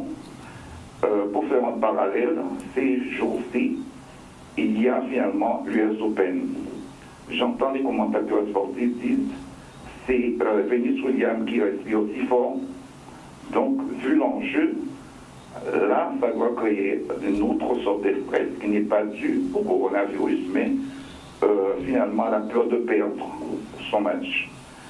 Donc, les données respiratoires, il me semble, je ne suis pas médecin, vous allez me confirmer, sont variables selon les circonstances et selon les individus.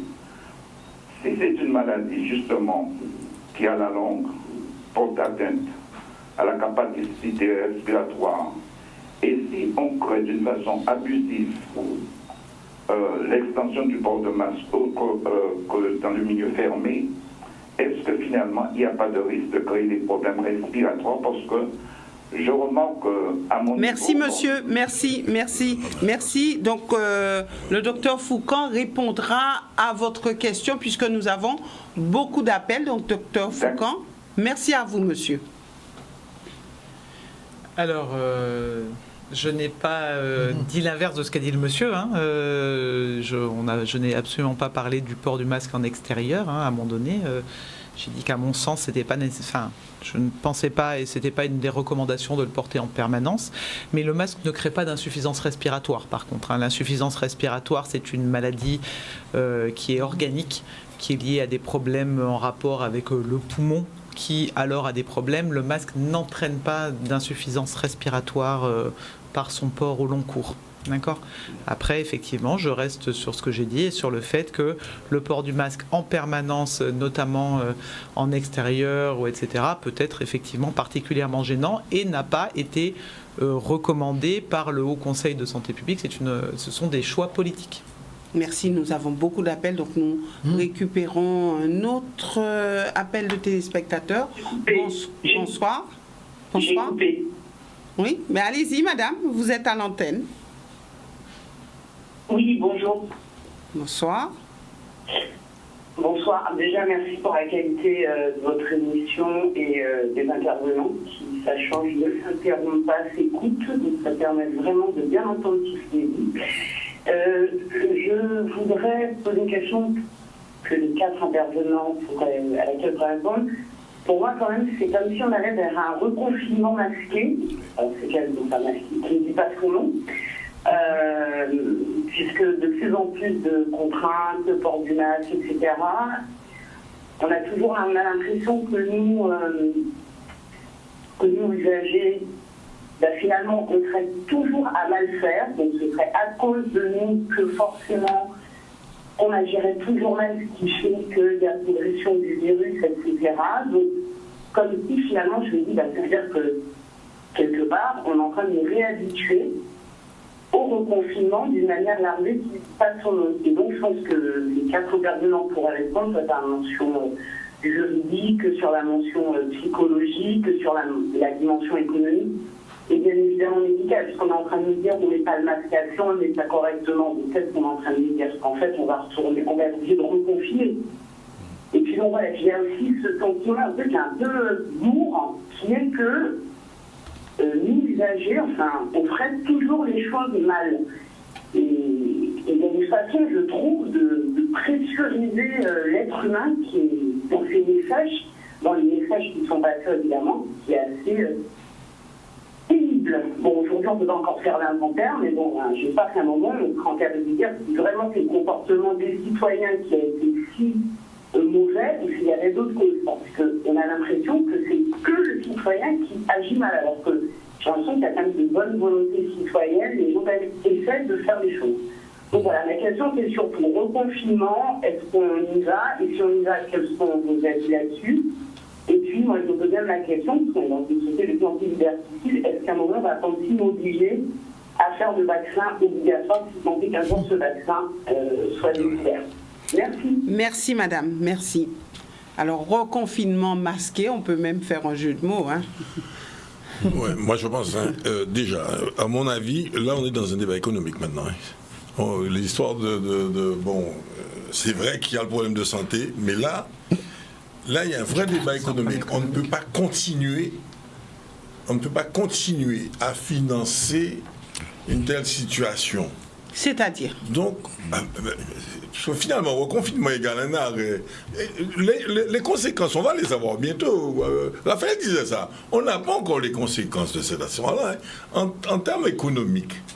Mais il va y avoir la disparition. Il faut combien de temps pour avoir les... Mais non, mais on est en plein temps. Tant qu'on a l'illusion de pouvoir fonctionner, on sort de l'argent, c'est pas nous. Mais il y a énormément de liquidation d'entreprises. D'où sort il va y avoir énormément. Aujourd'hui, il y a une chose simple. Moi, je note 2 choses. Aujourd'hui, les gens qui ont les moyens, tous sont en train de proposer à ceux qui n'ont pas les moyens d'acheter leur boîte. Ça, c'est la première démarche. Mais ça, on voit ça systématiquement en période de crise. Ceux qui ont de la trésorerie, qui ont des moyens, achètent les autres. Ça, c'est la première chose. Mais celui qui a été acheté, parce qu'il y en a qui résistent, qui essaient de tenir, mais ils ne vont pas tenir longtemps. Bon, mais quand il a été acheté, il a été acheté. Son activité est terminée. Donc, il est chômeur. Bon, mais il y a des milliards qui ont été injectés dans l'économie. Mais pas pour ceux-là, pas pour ceux qui ont déjà... C'est justement là qu'on a... Ben oui. C'est là où on se trompe dans beaucoup de choses. C'est tout le débat. Vous savez... Bon, on vient de parler de tout ce qui est communication, médiatisation, etc. Ça a été pour qui, ces milliards? Mais si vous savez Pas que pour, dans pas le pour les PGE, par TPE exemple, et il y pas a pour des les très très petites grosses entreprises, pas pour les PME et les petites moyennes ne devraient entreprises. pas avoir de Donc l'État a recul. donné à ceux qui avaient déjà. C'est ce que vous êtes en train de la dire. critique qu'on fait, que tout le monde connaît, on a donné en disant, genre, par exemple, à certaines grandes sociétés, on les a nommées, que ce soit Air France, que ce soit les PTT, ça a été dit. Donc je ne vais pas de. On leur a donné de l'argent en contrepartie. Ils devaient garder les emplois.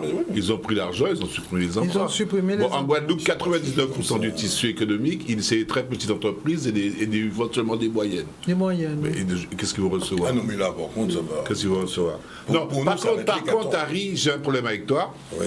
Pour une fois en 40 Ah ans. oui, Parce que tu mets en avant la finalité économique, bien sûr, mais la finalité économique est une finalité sociale. Oui. Donc comment séparer les deux? Parce que pour que Alors, quand je dis- l'économie, oui, d'accord. oui, enfin, On a déjà eu ce débat-là, bien sûr, oui. mais ça va enrichir. Ouais, ouais. Pour que l'économique tourne, il faut que le social soit debout, Tout soit à là. fait. Et pour que le social tienne, il faut que l'économie. Donc c'est pour ça que je dis que ressortir des schémas communs. Il faut qu'on apprenne à innover, à penser différemment. On ne va pas s'en sortir avec les schémas mentaux traditionnels que nous avons. Bon, là, par rapport à la question, attention, le Covid, c'est un organisme vivant. Donc il va s'adapter. Pour l'instant, on est en train d'instrumentaliser les... Alors d'une part le Covid, le diaboliser. On est en train d'instrumentaliser les petits. Donc c'est la Vous faute des dites que gens. le Covid, c'est un organisme C'est un vivant. organisme vivant. Oui, bah oui. Et c'est la logique du vivant. Bon, en médecine, le hasard et la nécessité, l'adaptation, le truc. Je ne sais pas ce qu'il va donner, pas donner, mais il est vivant. Bon, et le vivant ne fonctionne pas de la même manière que la mécanique ou que les systèmes mentaux, pensés, orchestrés, dispositifs, etc. Bon, les gens, on les culpabilise à un moment donné, effectivement, puisqu'on n'y a pas une dimension socio-pédagogique. Alors, quand on dit pédagogique, c'est socio-pédagogique. C'est-à-dire qu'il faut dire la même chose aux mêmes personnes en même temps pour qu'ils comprennent. Donc pour l'instant, il n'y a pas de réponse concrète. Mais on ne sait pas à quoi on a affaire. Donc quelle Donc, il y a réponse pas- vous voulez apporter?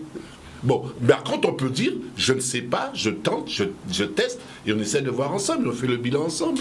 Mais autour de ce bilan-là, il n'y a pas de bilan, puisqu'il y a des enjeux, il y a des lobbying, il y a des enjeux de pouvoir, il y a des enjeux de personnes, les laboratoires ne sont même pas encore commencés à sortir le machin, que les Américains ont déjà dit qu'ils ne vont pas vendre le vaccin au reste du monde, que si ça sort en Afrique, il y a eu des tentatives ou je ne sais pas quoi, c'est pas possible. Alors comment s'en sortir? Parce que là, Et on il y a va essayer de... Et il y a on va- toute on- la rumeur on- autour de ce vaccin. Alors là, on va quand même Attention. essayer sur ce plateau de quoi mettre. On va essayer quand même de donner. Moi, je connais pas beaucoup de gens qui donner accepteront d'être vaccinés. Vu tout d'espoir ce qui à cette tourne, population. Avec, Parce que sinon, vu ce que des grands professeurs disent autour de ce vaccin. Donc là encore, c'est un problème. En plus, il faut faire attention parce qu'il n'y a pas un type de vaccin, mais il y a plusieurs vaccins. En fait, on a beaucoup parlé du vaccin à ARN, mais ce n'est pas le seul qui est en cours d'élaboration. Mais Il y a les le gens vaccin, feront, ça il y a un sera amalgame. difficile. En fait, c'est ça la problématique. C'est-à-dire qu'il y a certes le vaccin Hein ARN, mais il y en a d'autres qui sont des vaccins très classiques et qui utilisent l'immunité telle qu'on la Voilà. connaît habituellement. D'accord. Donc il y a plusieurs sortes de vaccins qui sont en train d'être testés. Mais est-ce que Et les gens du auront coup, le choix? alors, je ne sais pas si en France, est-ce qu'ils mettront une vaccination obligatoire, ça je ne peux pas vous dire. Et savoir laquelle en plus, parce que comme je vous dis, comme il y en a plusieurs qui sont testés, d'abord laquelle va arriver, parce que pour l'instant, on n'en est pas encore, aucun n'est arrivé au bout. Hein. Et Alors, je le sais pas, port je du n'ai masque aucune- obligatoire, on Ça peut peut arriver durer aussi au longtemps. vaccin Mais je- obligatoire. Je rappelle quand même que le port du masque obligatoire, parce que vous avez parlé du préfet qui a pris un arrêté, les premiers ports de masque obligatoires dans la rue ont été pris par les maires avant le préfet. Non, Ça a non. été pris au Nous départ sommes localement, Oui. ville par ville, en commençant. Oui. Ville par ville. Le préfet Et ensuite, prend- après, il a pris effectivement une décision générale sur C'est-à-dire l'île de la que Guadeloupe. Mais au départ, ça a été ville par ville. Oui, mais et ville c'est là par où je vous dis ville- que on parle bien du coup de réponse politique. Non, Et- mais je veux dire ville par ville, mais j'ai vu un certain nombre d'arrêtés où c'était pas toutes les rues de la ville. Donc D'accord. c'est pour ça que ça. Non, j'ai pris volontairement les arrêtés du préfet puisque ce sont elles quand même qui réglementent généralement. Alors Globalement. justement, alors maintenant on parle beaucoup de l'aspect financier, économique et tout, mais est-ce que, puisqu'on a vu qu'il y a des mesures qui ont été mises en place, etc., mais pourquoi ne pas avoir pensé au port du masque, au masque gratuit? puisque ça a un coût. Dire aux gens, masque obligatoire, certes, mais pourquoi pas masque gratuit, à votre avis? Bon, alors... Alors, question non, mais moi, je vais répondre aux choses. Hein. Non, sur le port du masque. Non, mais justement, alors, on parle du masque gratuit. Oui. Eh bien, le chômage partiel... gratuit. Eh bien, le chômage partiel, c'est une très bonne expérience vers le revenu universel. Ouais, tout à fait. Et ça... Personne n'a voulu l'entendre il y a 6 ans, il y a 4 ans aux élections présidentielles. C'est un test de chômage partiel. Le chômage partiel, c'est le revenu universel. Et en ce moment, il y aura analysé énormément les conséquences de cette affaire-là. Parce que même la presse, pendant la campagne présidentielle, même la presse n'a pas voulu entendre parler de ça. On a ridiculisé ça, mais n'empêche que là, on y est. Bon, ça c'est une chose. Mais moi, je reviens d'ailleurs. Au début, médicalement, j'entendais que pour régler le problème, eh bien, il faudrait qu'il y ait 60% des gens qui aient le Covid. Tout à l'heure, on vient de dire que la Suède a décidé, la Suède a décidé de jouer 60%. Parce que ça veut dire qu'ils ont dit maintenant, on fait rien, on laisse courir. Alors ceux qui vont mourir, mais ça veut dire que les autres seront immunisés, ou enfin seront à l'abri. Donc, ils ont fait un choix. Alors, la vraie question, c'est pour l'instant, dans le système politique français, il y a des choses qu'on ne peut pas. La preuve, celui qui veut mourir ne peut même pas mourir en France. Il est condamné à vivre alors qu'il veut mourir. Et il a 75 ans, 80 ans, etc. Vous savez ce qui s'est passé récemment, c'est qu'on a fait une descente, on a pris tous les comprimés chez des gens qui sont dans une association en France, où ils avaient acheté des comprimés aux États-Unis pour se donner la mort quand ils veulent. Ils ont réussi à faire une descente le même jour chez tous ces gens-là, parce qu'on a trouvé l'ordinateur du gars qui le leur vendait, et il a envoyé, tout le truc aux gens. Donc, pour vous dire, ce débat-là... La Suède l'a lancé. Vous savez, il faut toujours regarder ça. La Suède a lancé, moi je considère, la Suède n'est pas un pays quelconque. La Suède a quand même un poids, enfin, c'est un pays qui a une solidité. La Suède lance ça. Ce ne sera pas le dernier, et à mon avis, si on ne règle pas ce problème-là assez rapidement, d'autres pays vont enclencher. Parce que finalement, on risque de tomber dans ce schéma-là, où les gens vont dire il faut aller, parce que c'est ce qu'on disait il y a 3-4 mois. J'aimerais bien que vous puissiez aussi répondre à cette question, masque gratuit ou pas? Attends, on est en plein, depuis 4-5 ans, on est en pleine évaluation des politiques publiques. Et l'évaluation des politiques publiques, on y a participé, est en train de dire ça coûte trop cher. Tout coûte trop cher. Et c'est le même raisonnement qu'on a en disant pollueur-payeur. Donc, à la limite, le raisonnement politique, s'il allait jusqu'au bout de sa logique, serait de dire, donc, vous payez, achetez vos masques. C'est ce qu'ils avaient essayé de dire au début de l'école. Attends, là, tu as expliqué aux gens, la France est un pays fauché. On n'a plus fauché. On n'a plus les moyens de nos politiques publiques, notamment en matière de santé. Non, mais c'est vrai que ça peut. En matière de santé. Mais oui. Non, mais donc c'est encore un pays. Ça va, ça bouge. Mais c'est les choix. Je ne suis pas sûr que ceux qui nous écoutent ce soir croiront à la France pays fauché, parce que beaucoup croient que la France a beaucoup d'argent. L'émission s'appelle Que les choses soient dites. Oui. Bon. Et donc c'est pour ça que je dis. Le problème, c'est ce qu'on appelle maintenant les externalités négatives. Ça veut dire le prix qu'on paye, le niveau de vie qu'on a, les coûts cachés. Or, les coûts cachés aujourd'hui sont exorbitants pour la protection sociale, les équilibres sociaux qu'on a. La question est posée depuis longtemps. Hein. C'est pas d'aujourd'hui, hein, cette question-là est posée. Or, des décisions sont prises en loose day, en bas-faille, pour ne rien oser dire au public, parce qu'on estime que le public est trop couillon pour comprendre qu'il va falloir qu'on revoie nos paradigmes de base. Oui, mais la question est posée maintenant. Bon, alors tu parlais par rapport au travail et le revenu minimal qui va s'imposer à tout, mais par rapport à la redistribution du travail avec les emplois, avec la numérisation, la digitalisation, le travail à distance et compagnie, vous allez voir comme le droit du travail contre lequel il va évoluer. Tu es d'accord? Le droit du travail, il va exploser. Donc on est véritablement dans une refondation de quelque chose. Alors maintenant, quoi? Je ne sais pas. Le monde d'après, je ne sais pas. Mais c'est sûr que quelque chose est parti. Et que la machine de rénovation, il y a deux solutions. Soit elle est faite politiquement, pensée et démocratiquement. Donc il faudra créer tous les dispositifs qui leur permettront de participation réelle et pas simplement de participation représentative parce qu'on a vu ce que ça donnait. Soit c'est pas pensé, c'est l'intelligence machinique, c'est la main invisible qui va mettre ça en place. Nous avons un appel de téléspectateurs, nous le récupérons. J'espère que ce téléspectateur est encore en ligne. Bonsoir, nous vous écoutons.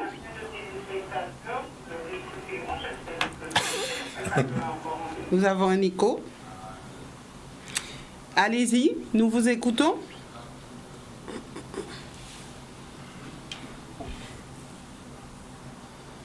Bonsoir. Ça va maintenant? Oui, très bien, allez-y. Bonsoir madame. Bonsoir. Et merci à vos invités. J'ai une question, j'ai un certain nombre de questions et aussi un certain nombre de conclusions. Première conclusion, la médecine n'est pas une science exacte. Même si un certain nombre de gens constituent des confréries qui viennent dire à longueur de temps quelque chose que d'autres confréries viennent démentir 2 minutes après. Ça fait un pour le problème du masque, pour ceci et pour cela. Mais sur le plateau, il a été question à un moment donné, j'ai entendu à un moment donné 2 ou 3 fois le mot prévention. On a oublié qu'en 2003, le coronavirus a déjà existé. Et pourquoi il n'y a pas eu une politique à ce moment-là pour prévoir ce qui pouvait se passer? Une politique scientifique, une politique politicienne, si vous voulez, et une politique scientifique. Pourquoi les scientifiques, les médecins, etc., n'ont pas proposé quelque chose pour se prémunir de ce coronavirus? En 2003, le SRAS existait en Chine et le coronavirus avait été identifié en Chine. Alors pourquoi il n'y a pas eu une tentative de prévention? On réagit toujours après. Maintenant, on est en train de discuter du port du masque, du port du masque à l'intérieur et à l'extérieur. On fait des comparaisons à l'emporte-pièce. Un chirurgien, quand il est à l'intérieur d'un bloc opératoire, il n'est pas dans les mêmes conditions que quelqu'un qui porte un masque à l'extérieur. Ce n'est pas vrai. Il y a une température qui est déterminée et il y a un renouvellement d'air qui est fait sur la base d'une technologie. Bon, c'est première chose. On ne peut pas comparer le chirurgien qui est à l'intérieur d'un bloc opératoire à quelqu'un qui est à l'extérieur et qui porte ça, qui porte un masque. Deuxièmement, le docteur Foucault a dit il n'y a pas d'insuffisance respiratoire. On n'a pas parlé d'insuffisance respiratoire. On a parlé d'hyperventilation. Si vous voulez, moi qui ne suis pas un spécialiste, je pourrais dire qu'il s'agit d'une hyperventilation, d'une insuffisance respiratoire momentanée, due au port du masque. Troisièmement, maintenant on est en train d'applaudir à la création, il y a 2 jours ou 1 jour, d'une usine de fabrication de fabrication du masque. Mais il y a depuis longtemps, si on avait pris en main les choses, depuis 2003, il devait y avoir des masques, une usine pour fabriquer des masques, des masques qui seraient là stockés, etc., et qui seraient à disposition des gens. Comment vouloir aujourd'hui, il y a tout un discours sur payer les masques ou pas payer les masques. Mais les masques, ça fait partie, c'est comme un médicament. Si les médicaments sont remboursés, les masques devraient être remboursés aussi. Ils devraient être mis à la disposition du public pour éviter que ce coronavirus continue sa propagation. Troisièmement, je trouve qu'on insiste beaucoup trop sur le côté économique, etc.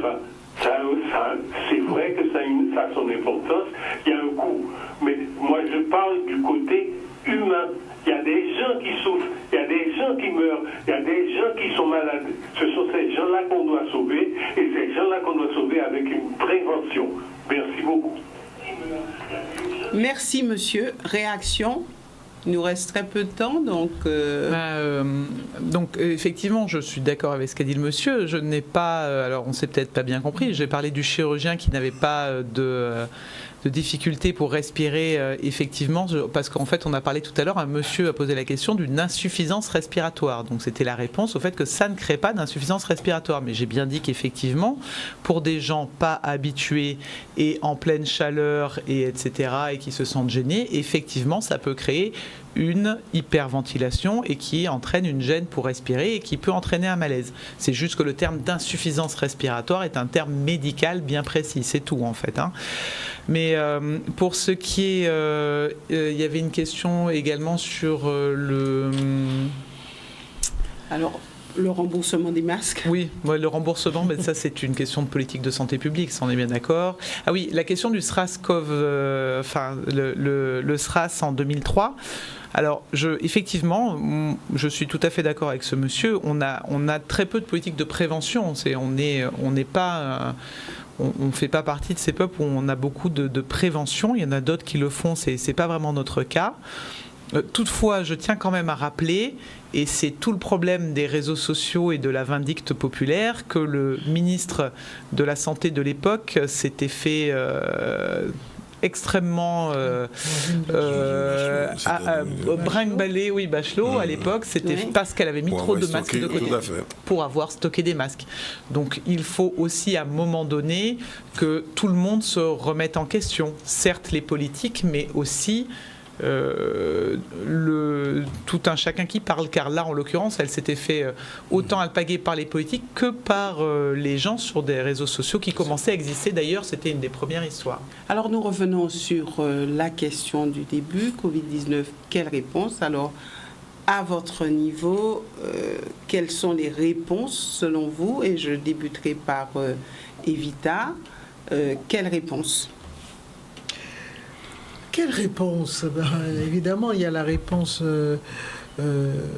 médicale, la question du Covid, mais surtout ce que je retiens, c'est cette solidarité et cette approche de l'autre qui me paraît importante, puisque c'est ça qu'on doit retenir, c'est que même si le masque est, personne ne dira le contraire, est contraignant, mais il faut pouvoir le porter à certains moments pour protéger l'autre. Et je trouve ça, à la limite, si on appuie sur cet élément-là, ça devient beaucoup moins contraignant. Parce que ça devient un acte, un acte d'humanité qui me paraît important. Et c'est souvent, moi, j'avoue que j'avais beaucoup de mal à le porter.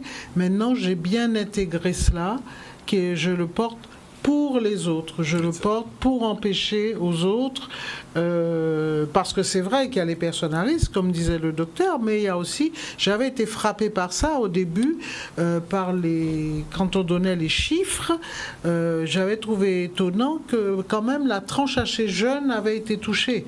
Donc ça veut dire que même si c'est vrai qu'il y a les personnes à risque, mais on peut aussi contaminer des personnes, beaucoup plus jeunes.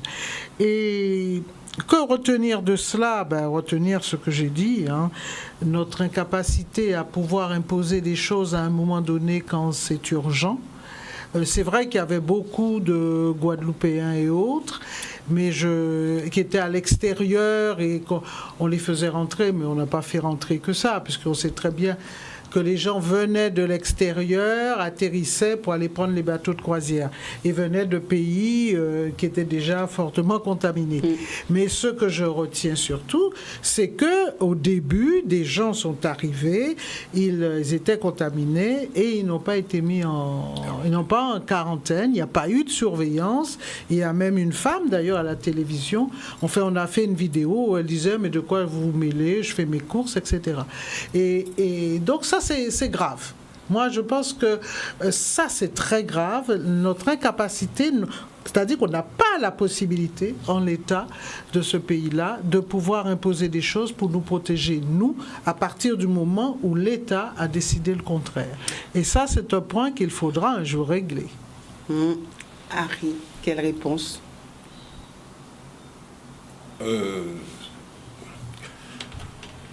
Je vais rapidement essayer de faire un point historique.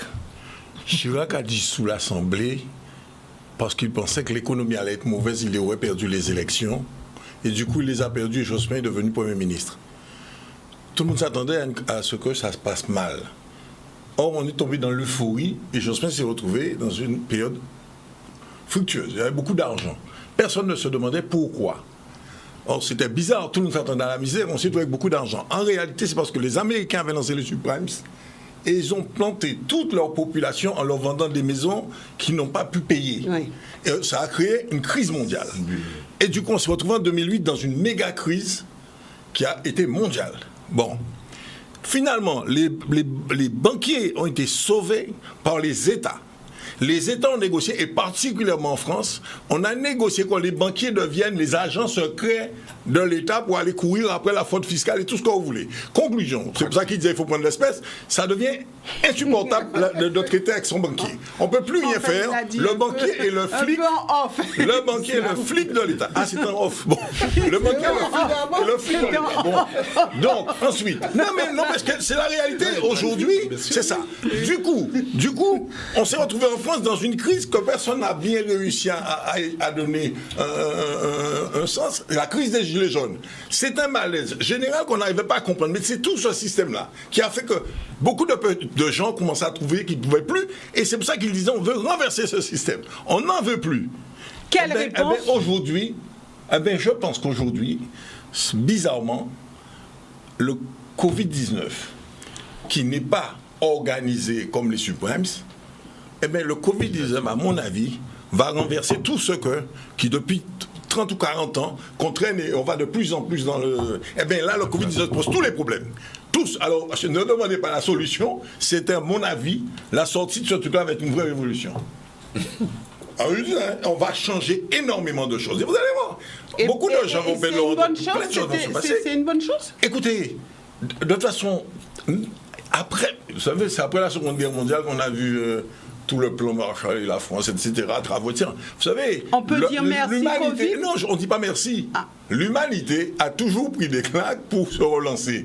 Peut-être qu'il y a un système qui arrive à bout. Vous savez, en 89, un système est tombé. Un seul est resté. Il était évident qu'il arriverait un moment à terme. Peut-être que justement, il va y avoir une remise en cause de tout le système et que le Covid, finalement, il sera battu par un virus. Pour mettre l'argent dessous. Mais aujourd'hui, beaucoup de gens le pensent. Mais vous ne pouvez pas le faire. C'est interdit de le faire. Oui. Beaucoup de gens veulent le faire. Nous passons maintenant la parole à Raphaël. Oui. Alors, je crois qu'il y a deux maîtres mots à travers tout ce qu'on dit qui permettent de comprendre la situation actuelle. Le premier maître mot, c'est la complexité. Ça veut dire que les logiques sont complètement bizarres. Les logiques de raisonnement, les logiques de croisement, les contradictions. On est dans un monde du paradoxe, pour ne pas dire du paradoxal. Et ça va durer, premièrement. La deuxième chose, c'est l'incertitude. Quel que soit ce qu'on dit, quel que soit ce qu'on fait, le lendemain peut remettre à plat tout ce qu'on a dit. Un truc peut passer, je dis n'importe quoi, un vent, et le Covid disparaît, comme aussi un autre truc peut... Bon, c'est pas magique quand même.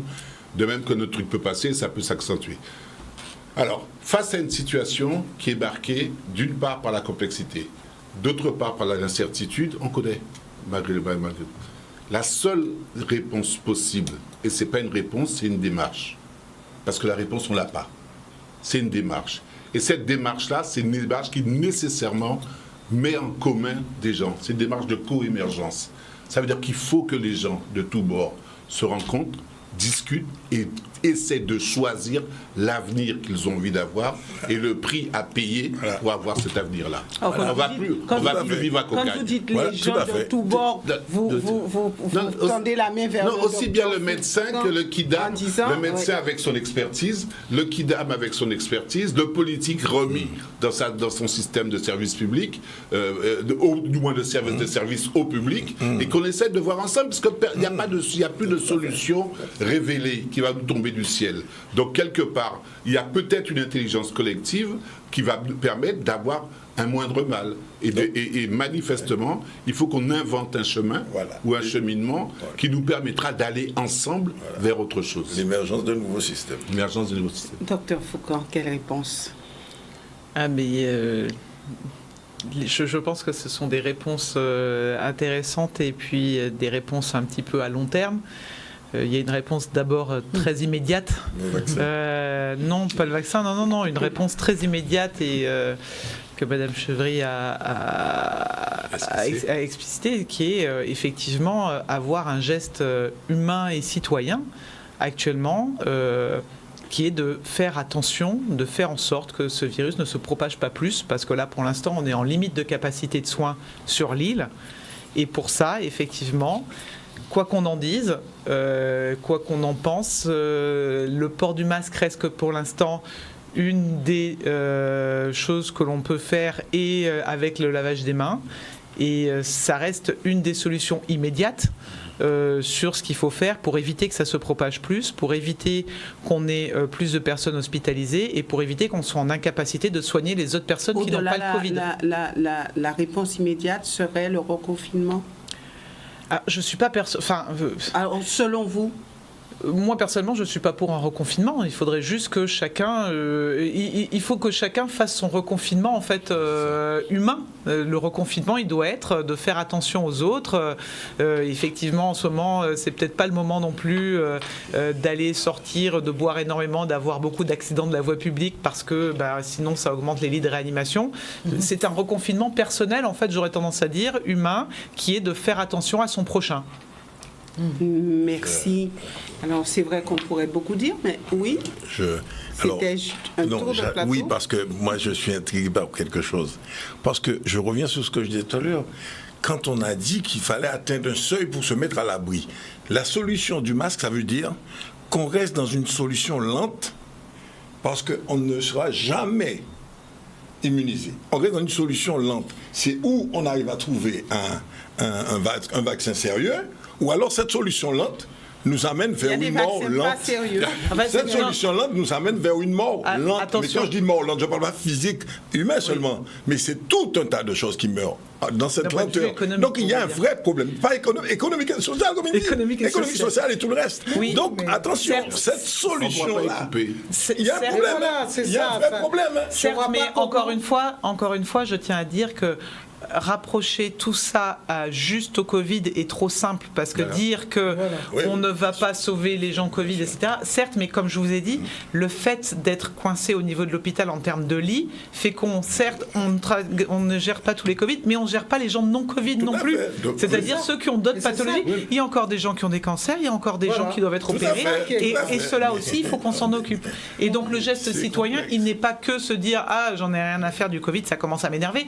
J'entends, mais le problème est qu'on en est là, on a une limite du système de soins et il faut que tout un chacun se dise que pour aider son prochain, son voisin, son tonton, sa tati, ses mamies, pour faire en sorte que tout le monde puisse être soigné et pas seulement les Covid mais aussi tous les autres, qu'on puisse les opérer, qu'on puisse faire tout ce qu'on a à faire, il faut qu'on ait ce geste citoyen de faire attention aux autres, de respecter les mesures barrières, de mettre un masque quand on est à proximité des gens et de se laver les mains. Merci à vous d'être venu sur ce plateau. C'est vrai que tout n'a pas été dit et nous pourrons aborder le sujet sur un autre volet, d'une autre manière. En tout cas, j'espère que vous qui êtes à la maison, vous avez pu comprendre un petit peu mieux ce qui se passe et que vous continuerez à nous suivre au niveau de cette émission Que les choses soient dites. Et le prochain rendez-vous, ce sera mardi prochain avec un autre thème. Excellente soirée à vous.